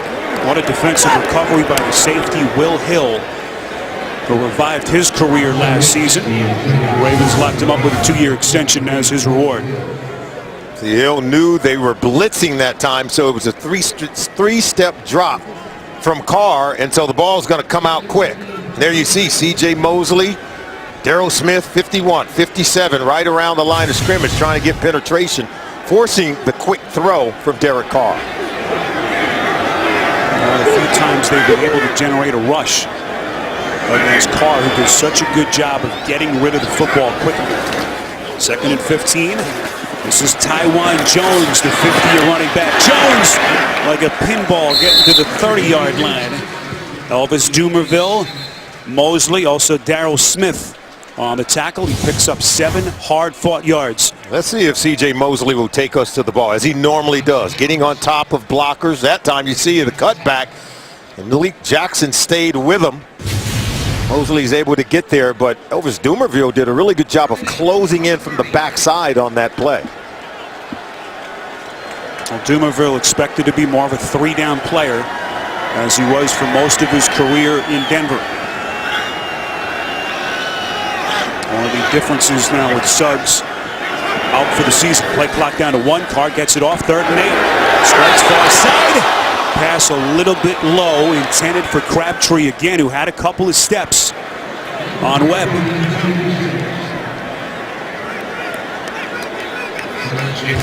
You know, they're playing a cover 2. This ball is going to be thrown in that hole here, and what has to happen is the safeties have to come over and close on that route. And you can see this is going to be underthrown a little bit, but see that small window? Derek Carr was trying to squeeze it in for a big play. Here's Janikowski, is hit from 23 and 46. This one from 48 yards. This one has plenty of leg, and it is through the uprights. So Janikowski remains perfect, and the Raiders move back in front of the Ravens on CBS. Some of the young Raider fans enjoying the game day experience outside O.co Coliseum on an awfully hot day as the calendar turns towards late September. 23-20 after the 48-yard field goal from Sebastian Janikowski. Spiro Dedes, Solomon Wilcott, Scott Kaplan, our producer Ryan Galvin, Andy Goldberg, our director, and the rest of our fantastic CBS crew here in Oakland. Michael Campanaro back deep, standing in the back of his own end zone. And he will not play it. Flacco will have it with this Baltimore offense from the 20 when we come back.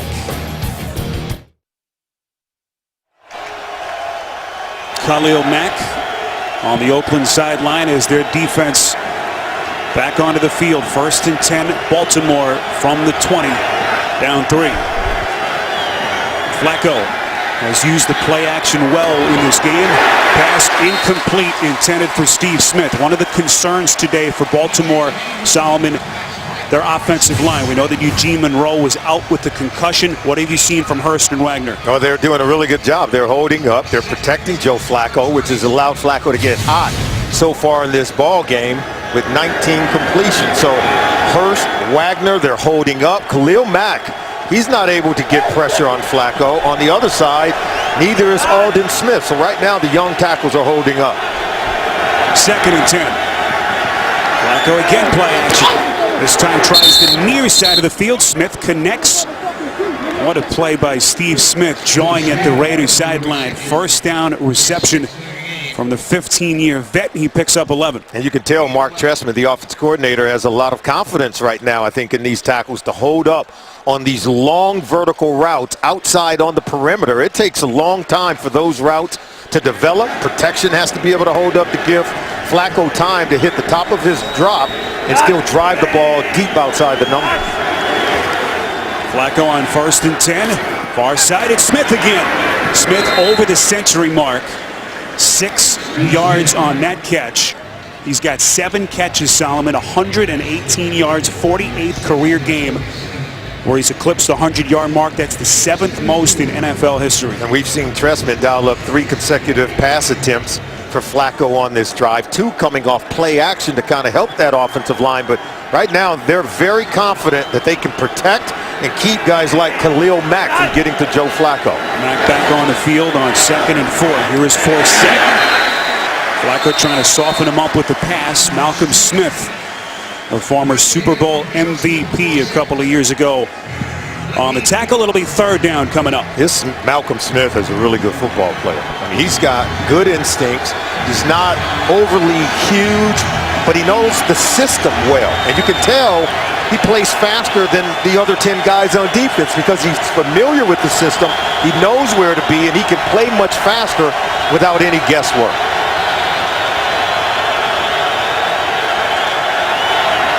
Raiders coming on 3rd and 3. Flacco under pressure. It is incomplete. Intended receiver was Marlon Brown. Larry Asante nearly had what would have been a miraculous diving interception. Khalil Mack, he coming. Look at him. He's working against Rick Wagner. He's able to get pressure.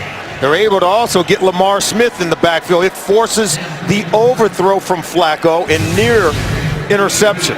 So pressure able to get home a little bit, forcing Flacco to hurry that throw and throw it inaccurately. One of the first times Aldon Smith able to get to Flacco as well, finally forcing him to make a throw under duress. Only the 2nd punt from Sam Cook as Baltimore's drive stalls. This is T.J. Carey. Questionable decision to play it there. Takes an onslaught of Ravens special teamers after the 55-yard punt.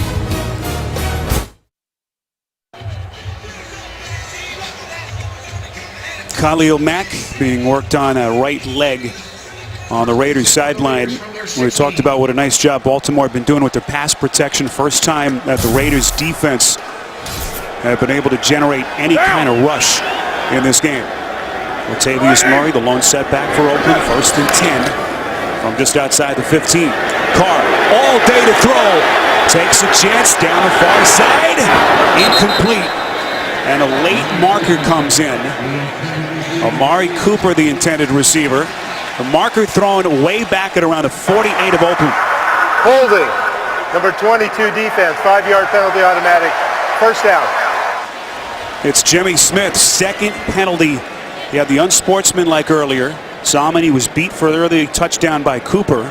And a huge one right there. Yeah, and they got him for holding. It appeared that he was working against Amari Cooper on that play as Carr's cutting it loose. Last year he had the lowest per attempt average of any of the quarterbacks in the National Football League. And today, in the 2nd game of the 2015 season, we've seen him go deep and trying to drive the ball down the field. Only a 5-yard penalty, so the market just outside the 20. 1st and 10. Carr surveys the defense. That one may have been tipped at the line of scrimmage. As Carr looks over from the play call as we revisit some of our key storylines in this Week 2 matchup. Yeah, we asked if Derek Carr can begin to show his promise by giving us production today, and boy has he. Over 200 yards passing in the 1st half alone. And Justin Forsett still off to a slow start, even though he's averaging 5.1 yards per carry. He just needs more opportunities. Zadarius Smith, Baltimore's rookie linebacker, the 4th-round pick who was inactive last week, on the field on 2nd and 10. Murray picking up some hard-fought yardage. Some extra pushing. That's Lee Smith, the free agent acquisition who came over from Buffalo. With some pushing and shoving against Upshaw as they continue to work right in that groin area, Solomon, of Matt. Yeah, he's got to be able to generate pass rush. Aldon Smith has to be able to generate pass rush as well. We saw him nearly get home to Flacco on that last attempt, forcing the overthrow. Derek Carr, if you've just joined us, 19 for 29 with 238 yards. He's got Tywan Jones split out at the top of your screen here on 3rd and 4. Carr looking left over the middle, caught. 1st down Oakland. Andre Holmes 8 yards as Oakland moves the chains. Andre Holmes is looking really good today. He's really challenging and competing, coming out making some plays, and you love Derek Carr. He's got the arm talent. I think we saw that 1 year ago, and now I think all the tools you need from the neck up in terms of awareness with the blitz protection, reading coverages. You saw him rip through his progression there and come around and find Andre Holmes to be able to pick up the 1st down. Holmes had that critical 21-yard catch to set up a score in the 1st half. Look at Murray making a miss. Still going. Murray taking on the entire Ravens defense, it seemed like. 5 very tough fought yards. Tackled finally by Darryl Smith. Oh, this is what you love about Latavius Murray. He's big, 6'3", 225, but he's got cat-like quickness in short space area. And he can make you miss in the phone booth, and you saw it there. And that's unusual for a man his size. But I love the determination to turn it into a positive play because they appear to have had him stopped in the backfield. Murray last week, 44 yards on the ground. So far, 11 rushes today, 52 yards on the touchdown. 2nd and 5. Here's Murray trying to find the edge. Crosses the 40 and close to the 42. Tackled by Lawrence Guy. And now, Solomon, you have to wonder about this heat. Temperatures right around 90 degrees. And how these guys are able to fight through it as the 2nd half winds down. Important for the Raiders to be able to stay on the field and use that heat to their advantage. Try to wear down the opponent. So far today, they haven't been so bad on 3rd down. 5 of 9, and now they're looking at another opportunity. And whenever you can run the ball as well to set up a 3rd short right now, it's a pretty good situation. Roy Helu, the 3rd down specialist on the field. 3rd and 3. That pass thrown behind Crabtree. What a catch. 1st down Oakland. Strong hands from Michael Crabtree, because watch 24, Kyle Arrington. He's got his hand in there. He's digging, and that ball is literally just off the turf when Crabtree makes the reception. Look at that. But yet he holds on to it. He's able to pull it into his body to secure the catch, even though Kyle Arrington was contesting all the way. Derek Carr told us that Crabtree has the best hands that he's ever seen. And Crabtree putting him on display on that catch in traffic. 1st and 10, Carr from the gun. Quick strike, it's deflected. It looked like it was Mosley. Solomon who got a hand on it. We talk about side adjusting there. I think Amari Cooper could have done a better job of reading the coverage sooner and settling into that area. That's what Carr was expecting from him, but they're a young tandem. It's the first year for Cooper, and still you could tell not batting 1,000 in that area, but we've seen him convert plenty enough because Cooper already has 100 yards receiving in the game. 68 of those yards coming on the early touchdown catch against Jimmy Smith. 2nd and 10. Fake the draw, everyone fooled. Carr is going to run for the first down and more. Inside the 30 and runs out of bounds. Boy, he learned the hard way last week not to be too physical with the defense. Just runs out, picks up 24 yards. Watch number 50, Albert McClellan. A linebacker in man on the line of scrimmage. And there you see Ladarius Webb. See, he pulls it and he's able to get outside. From there, it's just all speed. Last week, he tried to stiff arm a defender and ended up hurting his hand. He says, I got to be smarter, just run out of bounds. You can tell he learned his lesson, lived to fight another day. Quick snap, 1st and 10. Carr all day to throw. End zone, it is caught. Crabtree, touchdown. There is a marker thrown back at the 13-yard line. If it stands, it's a 29-yard touchdown catch. Holding, number 21 defense. Penalties decline. Result of the play is a touchdown. Michael Crabtree. And Carr Solomon had all day to carve him up. And the secondary coverage, look, he'll just get out of position because they'll roll out here, but then watch Crabtree just outrun the defense. And Derek Carr has the arm strength to sling it clear back to the other side of the field. Once Hill gets out of position, the arm strength burns the defensive coverage. Touchdown Crabtree. And Solomon, you saw before the ball was snapped, Hill looking at Kendrick Lewis with his arms up. Confusion. All kinds of confusion in that Ravens secondary. Every scoring play subject to automatic review. He got in there. He was able. Doesn't appear to be any doubt. Yeah. It's just a great catch. He had to wait all day for that ball. And that's not an easy throw. In fact, most coaches would tell quarterbacks, don't throw it late. Clear across to the other side of the field. But when you have exceptional arm talent like Derek Carr, you can take that shot. Janikowski's point after is good. And Oakland rebuilding its 10-point lead. Crabtree, 7 catches, 91 yards. As Carr going right at this Baltimore defense. Will be in Miami for Buffalo and the Dolphins. Michael Crabtree, 91 yards receiving. Raiders have not had 2 receivers go over 100 yards in the same game since January 2012. You can see the fans in the black hole. They're sharing the energy with their quarterback, Derek Carr. He told us that sometimes he tends to get overly excited. He said he plays with a passion where he's fired up. He said you just can't be that way at quarterback.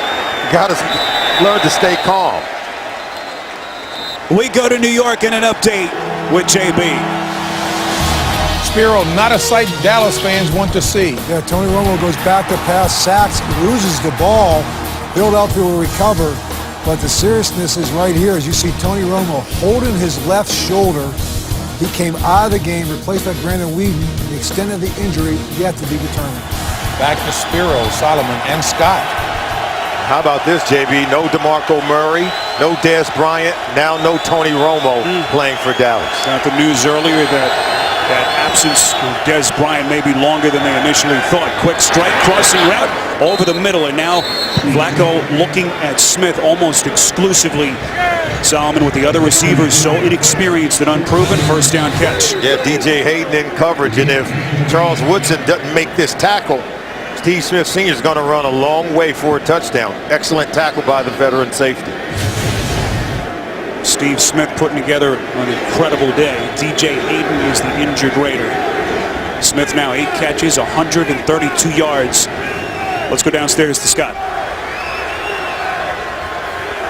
Well, guys, Khalil Mack has not been back into this game yet. Now, he's been on the sideline when Oakland was on offense, and he's been getting treatment on his right leg. The trainer was taking an elbow and working on his right groin and hip flexor, and then he walked down to the bench, and he's been continuing to stretch it. But what I can tell you is that while the Raiders are not reporting an injury currently to Khalil Mack, he is still standing on the sideline, helmet on. Looks like he's ready to go back into the game, but again, he's been working hard on that right groin and hip flexor. All right, Scott, thanks. So we'll keep an eye on Mack, the young second-year defensive stud, and now more injury concerns with Hayden Solomon, who's been impressive in this game, helped to the sideline. Hot, humid day. Cramps begin to set in late in ball games as we approach the fourth quarter. You have to wonder what Hayden is dealing with, and same with Khalil Mack, because they're going in and out of the game. It appears to be something similar to cramps. Don't want to guess at it, but when you have those cramps, it'll lock up on you. You have to get a massage. 1st and 10. Flacco, far side throw. It is caught. First down pass play, and again it's Smith. Solomon, they can't stop him. No, Nico Thorpe on the tackle. He picks up a dozen and another first down. We said they would work against these young corners today, and right now the 15-year veteran, he's feasting on guys like Hayden, Carey, Thorpe, third-year player out of Auburn. So they're young, they're inexperienced, and Steve Smith Sr. has plenty of experience. Mack on the field for Oakland, 1st and 10. Underneath throw from Flacco. That is Forsett out of the backfield, and now it looks like Justin Tuck is hurt. Tuck, the 2-time Pro Bowler, two-time Super Bowl champion with the Giants. His second season in Oakland. What a set of experience and skills he's brought to this defense. And suddenly they're dropping like flies on that Oakland side. I like what Del Rio said, and he mentioned guys like Justin Tuck. He said, we bring in veterans here. We don't just bring them in because they were once good, and maybe they're not the same productive players they used to be. He said, but they're good guys for our locker room. They're good leaders, and they come to work every day doing all the right things, setting a great example for young players. And we walked into the Raiders building. Didn't you get a sense that the enthusiasm and the atmosphere was totally different than anything I had ever experienced? And Jack Del Rio said he had to convince guys to come here and join his coaching staff. He said, I had to share my vision with them. And it's the same with players like a Justin Tuck, who had been successful other places. You've got to convince them that you're going to do the right things. 2nd and 9. Mack again on the field for Oakland. Smith with another catch. Incredible day he's putting together. 7-yard catch that time. And Smith now 10 catches, approaching 150 yards. And look at Khalil Mack trying to come in, trying to get pressure on Flacco, but not before Flacco whips this ball over to the sideline. Steve Smith Sr. You said 10 catches, 150 yards, and he's looking for more, Spiro. Could be the final play of the quarter. 3rd and 4. Flacco.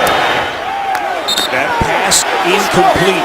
Marker comes in very close to the intended receiver, Smith. And it looks like this one against that Oakland defense. Illegal contact, number 39. Defense, 5-yard penalty, automatic.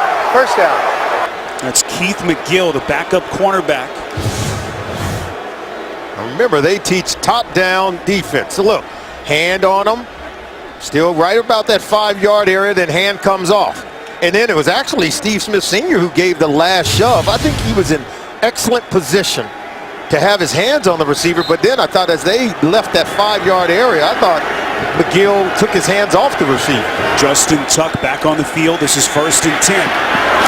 Taliaferro out of the backfield, brought down right after the catch. Lofton on the stop, just short of the Oakland 40. I'm going to go back to that coverage by McGill because we're going to the break right now, but I think you've got to be able to let him play, Spiro. This thing has gotten awfully physical, hasn't it? That's the end of the 3rd quarter. Oakland in front of the Ravens as we head to the fourth. We'll return to Oakland after this, and a word from your local station. You're watching the NFL on CBS, home of Super Bowl 50.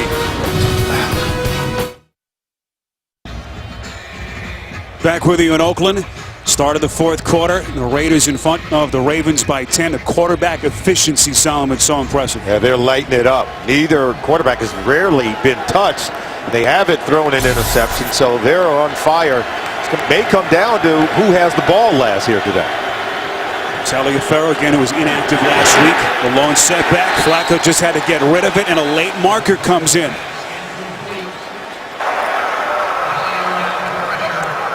Holding, number 72 defense. 10-yard penalty, still second down. Not so Semele penalized for the second time. Take a look at the left guard. There you see the hold right there. And here comes Khalil Mack getting pressure on Flacco, forcing that ball to go into the dirt. So Mack is starting to get some pressure on the quarterback. You can see holding that leg that Scott told us about down on the field.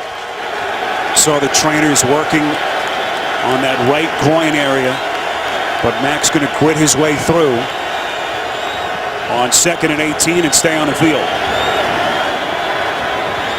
Flacco slings it near side. It's caught. Aiken climbing a ladder for it. Monstrous play by Kamar Aiken. 27 yards and a Ravens first down. Larry Asante and Nico Thorpe in that cover 2 zone. They allow Aiken to get between the corner and the safety, and what a throw. Joe Flacco threading the needle on that one. The protection held up. He was able to step up in the pocket and deliver a strike. 22nd career 300-yard passing game from Joe Flacco, the 8th-year quarterback. 1st and 10. This is Taliaferro, who showed some dynamic ability as a rookie last season before his season was ended in mid-December. That time picks up 5, tackled by Curtis Lofton. A little more pressure here in the second half than what we saw in the first on Joe Flacco, but still not enough to prevent him from converting crucial third downs, having big plays, throwing the ball down the field, and yet again having this Baltimore Ravens offense on the move looking for points. The Raiders have told us that DJ Hayden is cramping up. His return is questionable. They continue to look at him in the Oakland locker room. 2nd and 5. Flacco under center, throwing off his back foot, unable to locate Steve Smith Sr., who is covered by TJ Carey. No, Smith was open. He's working against Carey, as you said. There was pressure in the face of Flacco that forced him to throw this ball high. Now watch it. See, Steve Smith Sr. can't go up and get it. That's because the pocket was collapsing in the face of Flacco. He had to kind of throw it in that fadeaway move. Now watch how he drifts back when he throws it. That's why the ball sails high. Aldon Smith was in his face. Critical juncture early in the fourth, and it looks like Oakland will burn a timeout. Jack Del Rio wanted to make sure his guys are right. Big third down. Oh, your weekend starts with Kirk Cousins and the Redskins in an NFC East bash against Eli and the Giants. It's all here Thursday Night Football on CBS and NFL Network. Giants a loser today at home against Atlanta, and Washington riding Cousins' hot hand today, getting themselves a Week 2 win.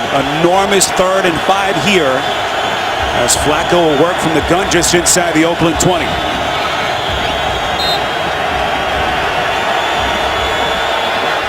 Raiders coming on the blitz. Flacco puts some touch on it. Incomplete. Off the hands of Marlon Brown. Nico Thorpe, who has played some tight coverage, Solomon, today, was there for Oakland. Yeah, Thorpe just hung in there because Flacco had to float that one a little bit. The ball kind of hung in the air and allowed Thorpe to close in on it. He stayed in the hip pocket of Brown, but credit the pressure in the face of Flacco where he had to kind of float it and allow his intended receiver to run under it. Solomon, we should point out, Crockett Gilmore, Baltimore's tight end, who was so huge in the first half, no catches since halftime. They're doubling him at the line of scrimmage, banging him on every single play. Justin Tucker is hit from 22 and 21. This one good from 37. The Ravens inching a little bit closer. You're watching the NFL on CBS. Well, two teams that entered the day in search of their first win of the young season. Baltimore, a loser in Denver last Sunday, staying on the East Coast, headquartered in San Jose this week.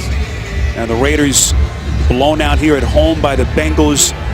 And Marvin Lewis right now trying to hold the Ravens off, up 7 early in the fourth.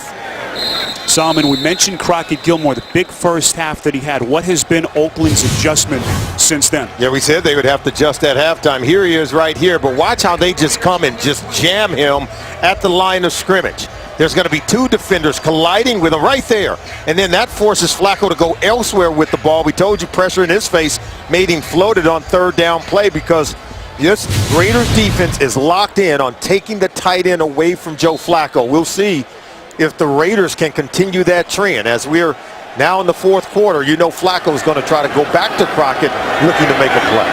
Baltimore staying on the West Coast, of course. Their defense on the field here. 1st and 10. Latavius Murray. 13 rushes. He approaches 60 yards. Tackled that time by Darryl Smith. Coming up after the game, time permitting, we'll have the Subway postgame show. JB, Tony, Bart Boomer, and Coach Cowher with all the latest scores and highlights. A busy week 2 around the NFL, all next on the Subway postgame show. We mentioned Baltimore's tough divisional schedule coming up. They'll play Cincinnati and Pittsburgh in a 5-day span. And Oakland has to hit the road for 2 straight in Cleveland next Sunday, followed by a game in Chicago. 2nd and 7. Carr backpedaling all the way to his 7-yard line. That pass incomplete. Intended for the tight end, Michael Rivera. Carr goes down because he's under pressure. He's running for his life. But Rivera, his intended receiver, he also went down. Looked as though he tripped as he was running through that infield dirt area on the football field. So that play was all for naught. 3rd and 7. Look for them to maybe go back to one of their tight ends, because whether it's Walford, whether it's Rivera, whether it's Lee, when they look for him, these guys have gotten open. Oakland offense that led the league in 3 and outs last season has punted just once. 3rd and 7. Carr kept upright. Incomplete. Amari Cooper, well played by Jimmy Smith. Oakland will punt. Oh, this is great coverage by Smith. I thought Cooper had a step on him, but Jimmy Smith with that length, he's got great length. Recently signed a new contract despite the injury that derailed half of his season 1 year ago. Made him big time money to make plays like that. And that's what you get from Jimmy Smith when he's on top of his game. Marquette King has been mostly a spectator today. Beautiful kick. And it's going to take an Oakland bounce all the way down to the 6. Wow. How about that leg from Marquette King? Feeling awfully pleased with himself.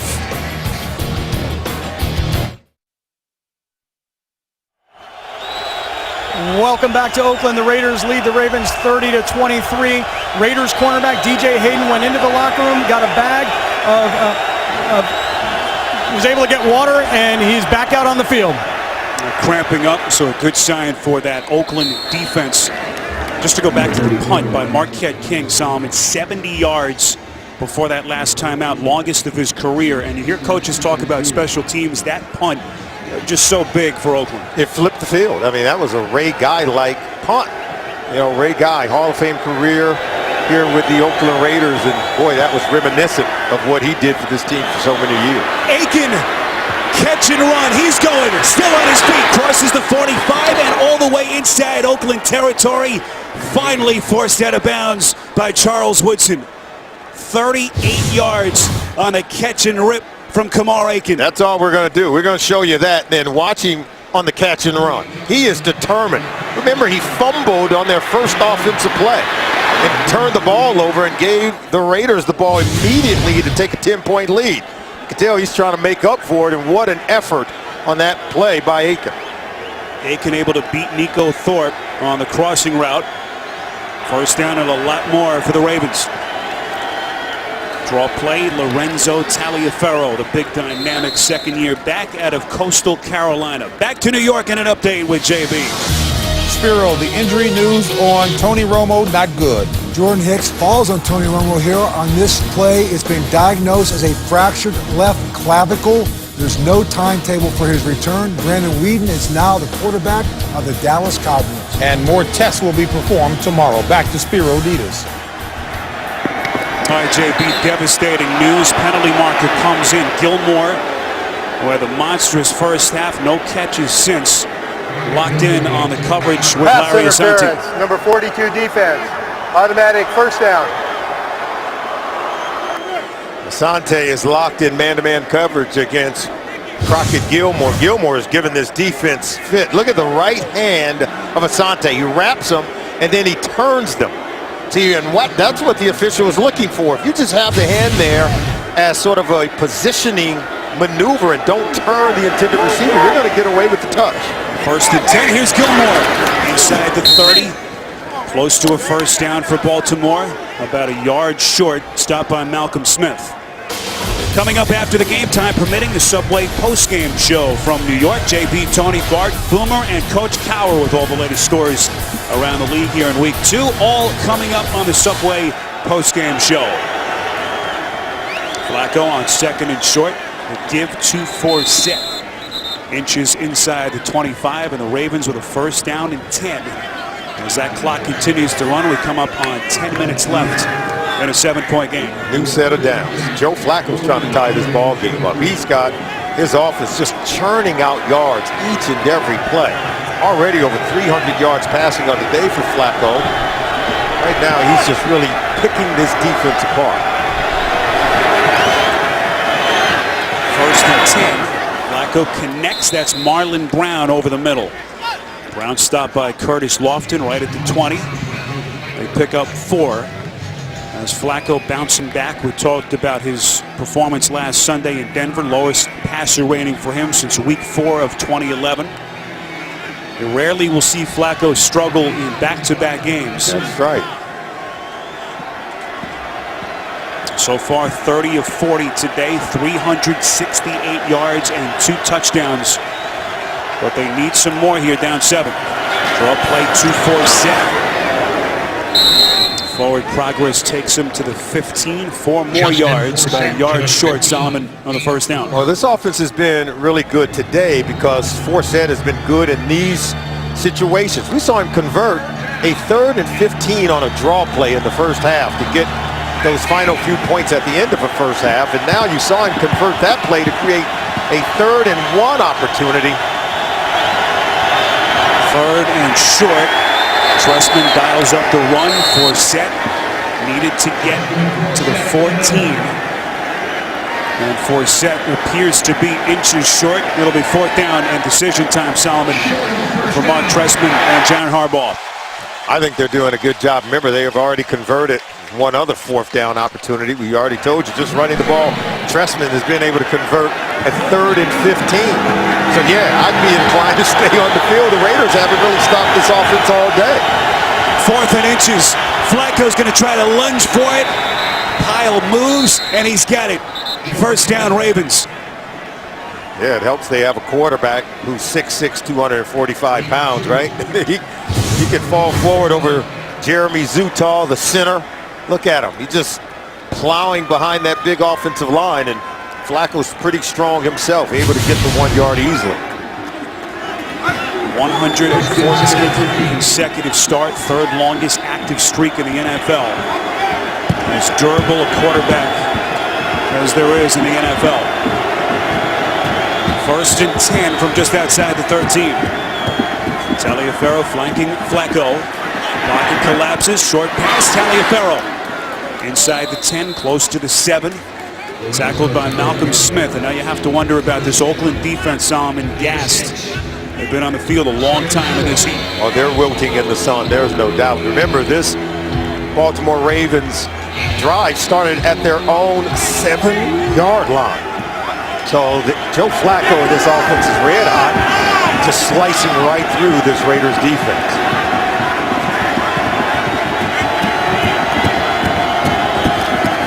Second and 4, draw play. Taliaferro downhill, and he's into the end zone. And the Ravens on the verge of tying this game at 30. 7-yard touchdown run from Taliaferro. And this is just too easy. And they just go right up the middle of the defense. We call running to the bubble, and that's what they did. They go backside of the middle linebacker, Curtis Lofton. He can't get in fast enough to plug the hole. The Ravens cover 93 yards, 11 plays in 5.5 minutes.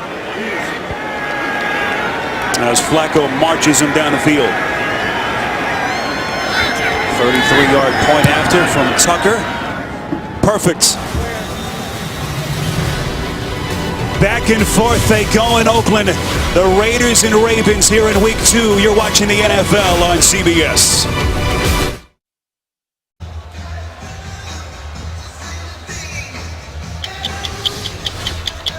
For those of you expecting to see 60 Minutes, you're watching the NFL on CBS, and the Ravens taking on Oakland.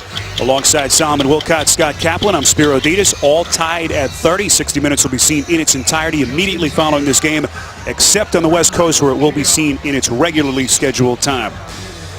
It has been a shootout here in Oakland, tied at 30, 7:03 to play, and as if we needed any reminder what a crazy league the NFL is. Questions about Baltimore and their offense, Solomon, with Joe Flacco after their loss last week.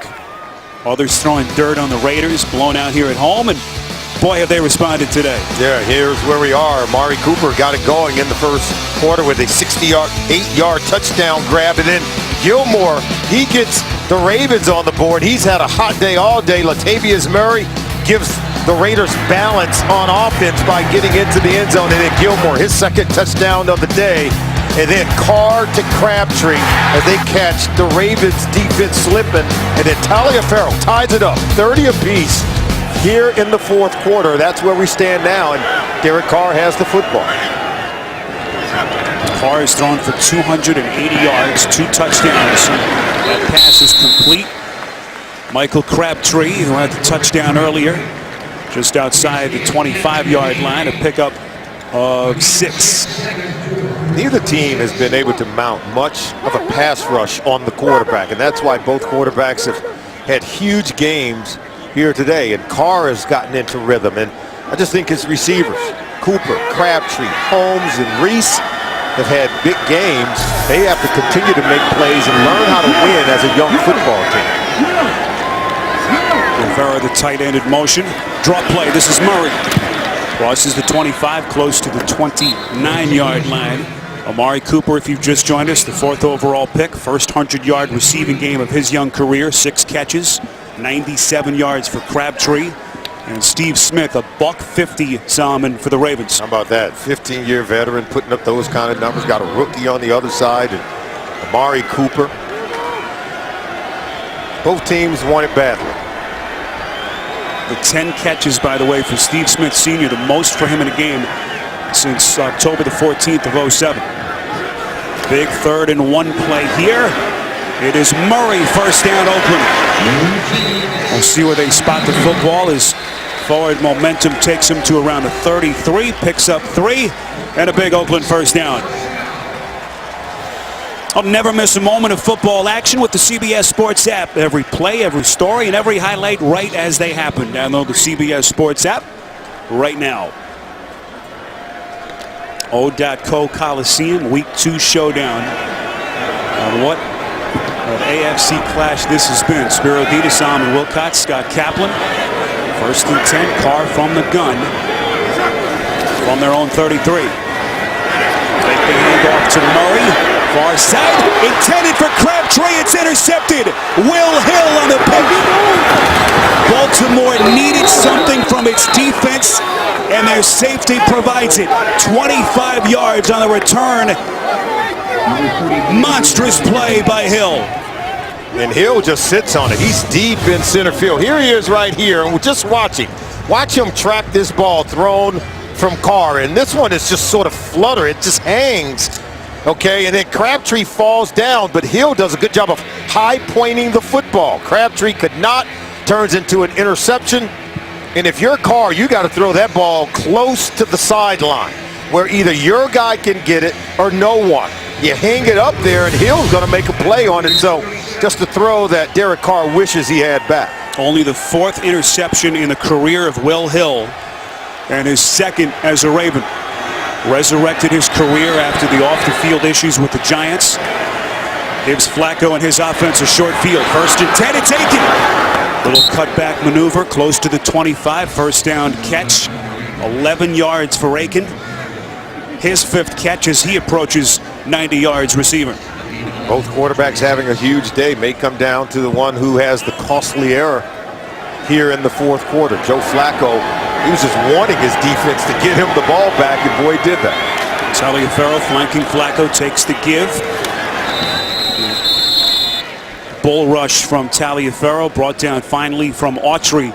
And now you get the sense against Solomon, this Oakland defense sucking wind as Baltimore trying to jam it right down their throats. Yeah, they've given up nearly 500 yards total offense today to the Baltimore Ravens at 485 right now. Flacco 385 yards through the air. His tight ends have been red hot. Right now, let's see if he can find Gilmore to convert this 2nd down play. 2nd and 6. Taliaferro trying to wear him down. Moves that pile close to the 17-yard line. 5 yards for Taliaferro. Tackled by Justin Tuck. See Derek Carr saying, man, I wish I had that one back. Allowed one bad throw. That turns into a turnover, allowing Flacco more opportunities to add to his fantasy total. But right now, I think just the Ravens are getting a push up front with their offensive line in the run game. Forsett and Hughes check line up in the backfield. Here's Forsett on the pitch. Can he find the edge? That 2nd burst, able to get the 1st down. What an effort by Justin Forsett. Oh, this is a great play design. Watch 57, Ray Armstrong can't get out there to contain the ball. Forsett's got the speed to get around him and enough to hit the corner for a 1st down. And it's plays like that that will wear down a defense. You get them on the run, get them in chase mode, and right now they're sucking wind, and the Ravens are getting stronger as this game goes on. And that clock is running down. Raiders with 2 timeouts, Baltimore with all 3. Justin Forsett, a journeyman before last season. It was a revelation for this team. Sets up a 1st and 10. Forsett able to make the first guy miss inside the 15. I was just going to ask you, Solomon, if you call a timeout, and Jack Del Rio will take it here, as they will have 1 left and a 2-minute warning with 2:25 remaining. And a Baltimore team that has come back from 10 down twice today, knocking on the door here. Clock management is very critical in games. We've seen it play itself out week 1 in the National Football League. Veteran coaches with quarterbacks who have won multiple Super Bowls not quite managing the time in situations like this. You know, when teams talk about scoring too quickly, or maybe, you know, bleeding time off the clock and then scoring, how about just score? Because last time I checked, you score points, it helps you. And right now, tied up 30 apiece. More than anything, the Baltimore Ravens want to come away with points. More importantly, they want to come away with a touchdown. Flacco under center. Play action. Flacco rolling out. Far side pass incomplete. Intended for Gilmore, and that stops the clock. With 2:19 to play and a 3rd and 8 coming up. This system, you see what happens. They run that flip play to Justin Forsett on one side, get them running one way, then roll out the other. Now the key is you've got to complete those passes, because an incompletion stops the clock. And you saw John Harbaugh over there wincing. You know, saying, what are we doing? Absolutely. You've got to call a play if you're Trestman that allows the clock to keep running. You throw that ball clear to the boundary, even if he catches it, he's going to step out of bounds and stop the clock. So I think they could have had a better play selection there. Ravens will burn their first of 3 timeouts. Tonight on CBS begins with 60 Minutes and a rare look at Pope Francis. That'll be followed by a new Big Brother, Madam Secretary, and CSI Cyber, only CBS. I don't think there was any doubt that John Harbaugh was upset with that play call from Mark Trestman. His look said it all. It was a pass that fell incomplete, so that's going to stop the clock in favor of the Raiders. And even if he would have caught it, he'd have caught it and stepped out of bounds, which would have also stopped the clock. So I'm sure Coach Harbaugh said, you got to give me a play that's better than that, one that would keep the clock moving. Raiders down to their final timeout. They have, of course, the 2-minute warning. Oakland will head to Cleveland next Sunday. And Baltimore heading home to take on Cincinnati in a tough division battle.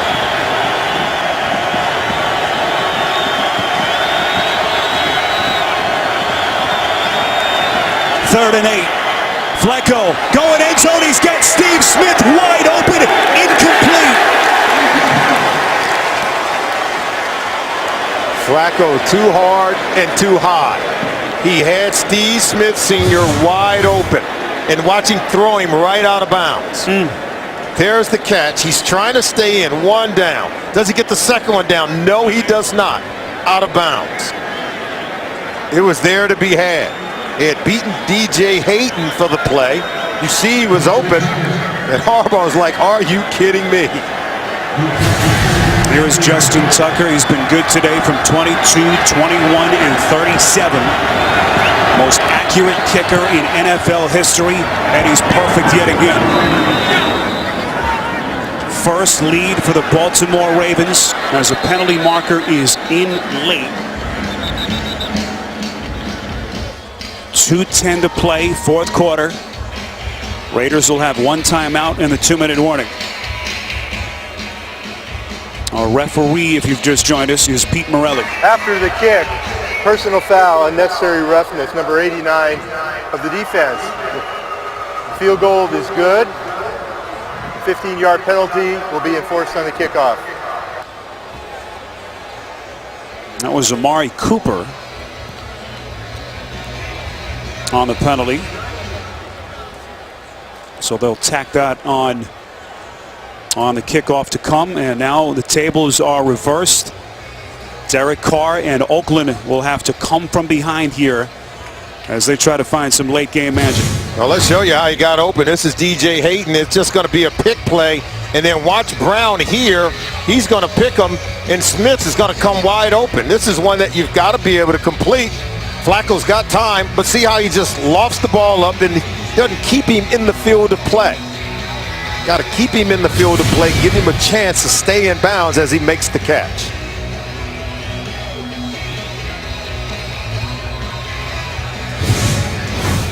Well, here was the penalty. Take a look at the middle of your stream. And the officials got the numbers a little bit mixed up. And it was Dan Williams, one of the backup defensive tackles, the culprit for the Raiders. Solomon, what about for Oakland now? Carr has been so good, so economical, but now you need him to go and win a football game. Yeah, he only has one timeout, so that means you're going to get some out-breaking routes to be able to catch it, step out of bounds. Still plenty of time right here, okay, by virtue of where the Ravens are kicking off. You can bet this one's going to go out the back of the end zone and not lose any time here. So you've got the 2-minute warning. You've got one timeout in your back pocket, so you can be patient about what you want to do as a play caller. Oakland was in front 30-20 at the 2:12 mark of the third quarter. Since that point, they've been outscored 13-0 as Derek Carr waits for his turn on that Raiders sideline. Tucker booms it through the end zone. And here comes the Raiders' second-year quarterback out of Fresno State. Of course, Sebastian Janikowski's got that big leg. He's been known to bang it through from a long way away. And Salmon, you have to think that his leg, even though he's not the same kicker he was earlier in his career, affects the play calling here for Oakland. Oh, he's a weapon. Now this is where they're at their 20-yard line. Remember, I like the short rhythm passing from Carr, getting the ball into the hands of his receiver, especially Amari Cooper, who can create yards after the catch. They start from the 20, 1st and 10. Carr, quick throw. Murray breaks a tackle, crosses the 30, first down Oakland. And that'll take us to the 2-minute warning. They pick up a dozen. Oakland down 3. You're watching the NFL on CBS. Spiro Dedes, Solomon Wilcott, Scott Kaplan. You see the Ravens, 13 unanswered points, their first lead of the day. And now all eyes on Derek Carr and this Oakland offense. 1st and 10, just outside their own 30. Carr swings it near side, incomplete. Intended receiver was Michael Crabtree. Oakland with 1 timeout left. It'll be 2nd and 10. Yeah, they're blitzing right now. Dean Pease is dialing up the exotic blitzes. No one had their hand in the dirt, showing that they were going to be a pass rusher. It was a number of different people who I think served as potential pass rushers. It confused the protection, forced the early throw from Carr. Latavius Murray will flank Carr in the backfield. Again, Oakland, 1 timeout left. $1:55 to play. Carr, 1 game-winning drive in his 1+ seasons in the NFL. 2nd and 10. Ravens coming to the blitz. Carr hit on the throw. Completes. Over the middle to Rivera, just shy of the 40. 7 yards. It'll be 3rd down coming up. They showed like it was an overload left, but the pressure came from the right, and that's why they got the free runner to get the hit on Carr. Dean Pease doing everything they can to get pressure on the young quarterback. 3rd and 3. Little screen pass. Murray. 1st down, Oakland.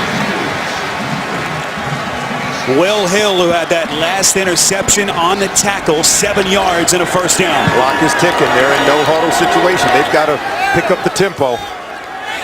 Minute 13 left. Rivera on another catch. That stops the clock.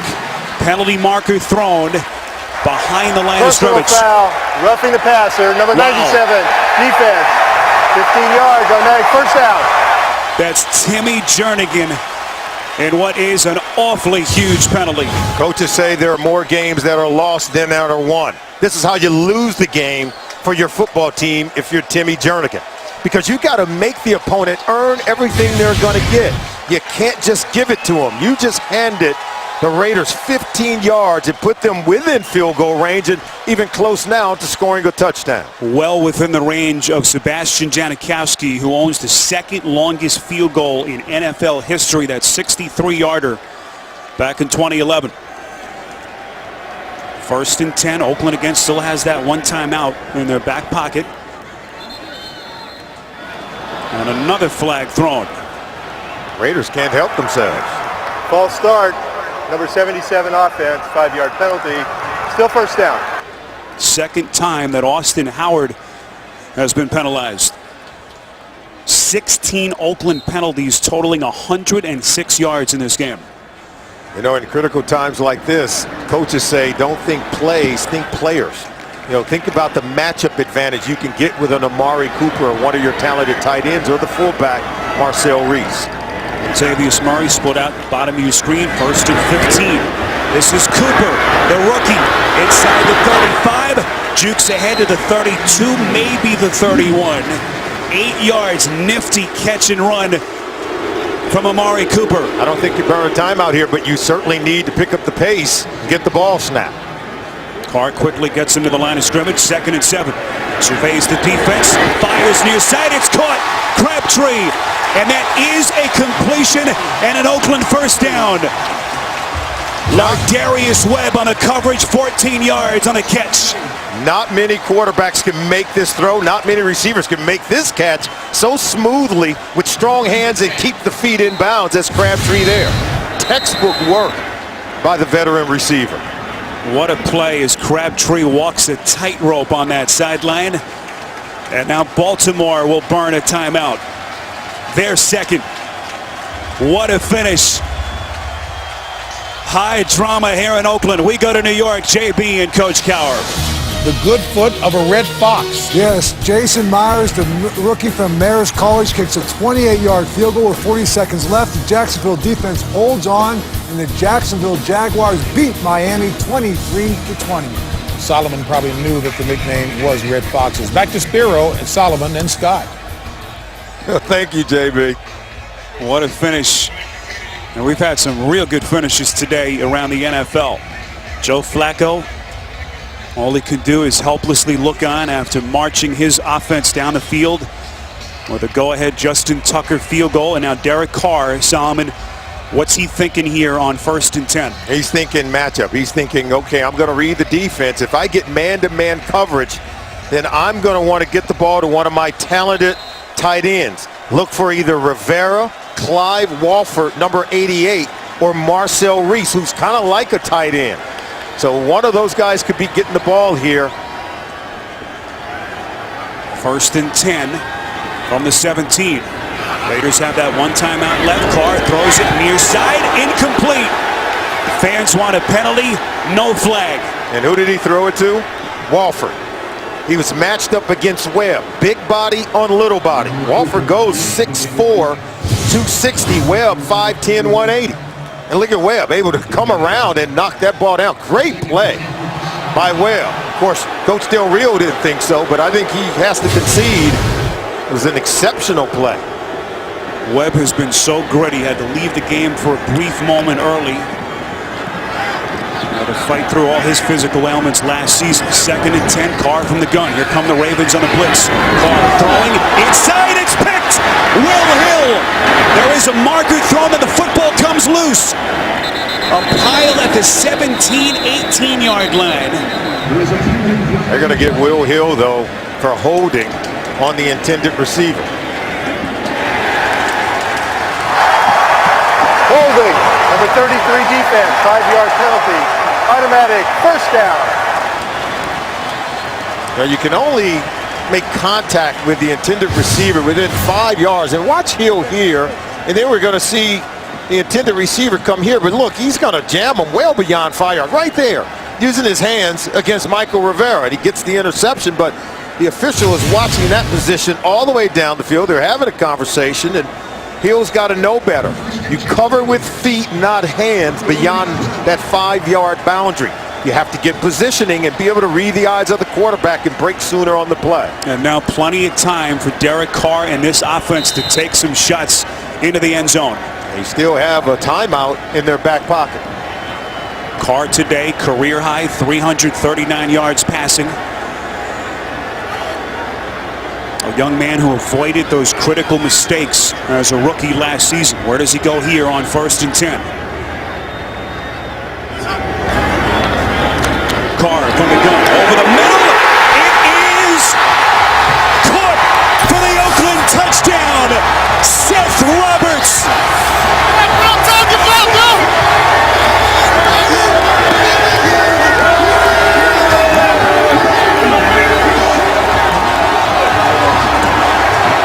First catch for Seth Roberts, and what a moment for the young man out of West Alabama. Just a well-designed play that gets Seth Roberts right in the middle of the field. Look, they split the defense. Number 51, the linebacker, Darryl Smith, he goes too far to the right, and they don't seal it off on the backside, so they're able to split the defense. Perfect route for the perfect coverage to find an opening into the end zone. Janikowski for the point after. Derek Carr marches Oakland 9 plays, 80 yards, and Seth Roberts introducing himself to the NFL with what is at the moment the game-winning touchdown catch.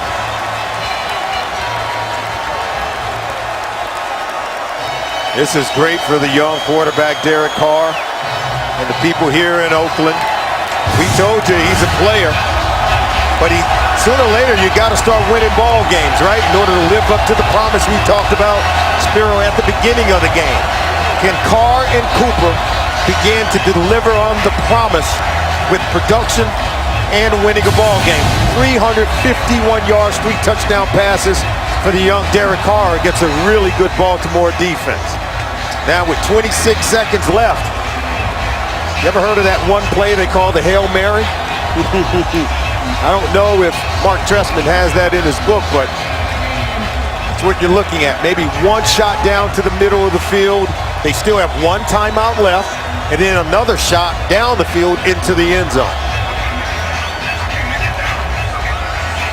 Joe Flacco has been so good in terms of game-winning drives in his NFL career. 21 of them, 19 in the regular season, 2 in the playoffs. But this may be asking an awful lot here with 26 seconds left and the Ravens needing a touchdown. One timeout left. Campanaro takes a knee in the end zone. And here we go. Here comes Flacco onto the field. 26 seconds left and one timeout remaining. Yeah, we told you. I think you got to take a shot. And you can go down the middle of the field because you have that one timeout. Depends on the look you get from the defense. But if you can get one-on-one isolation, now that would not be Steve Smith, 15-year veteran, doesn't necessarily have that game-breaking speed. And boy, they missed their first-round pick out of Central Florida. Rashad Perriman was drafted for reasons like this. And look at the formation you get from the Raiders defense. 1st and 10, Flacco throws near side, it's intercepted! Picked off by Nico Thorpe! And the Raiders are gonna win it!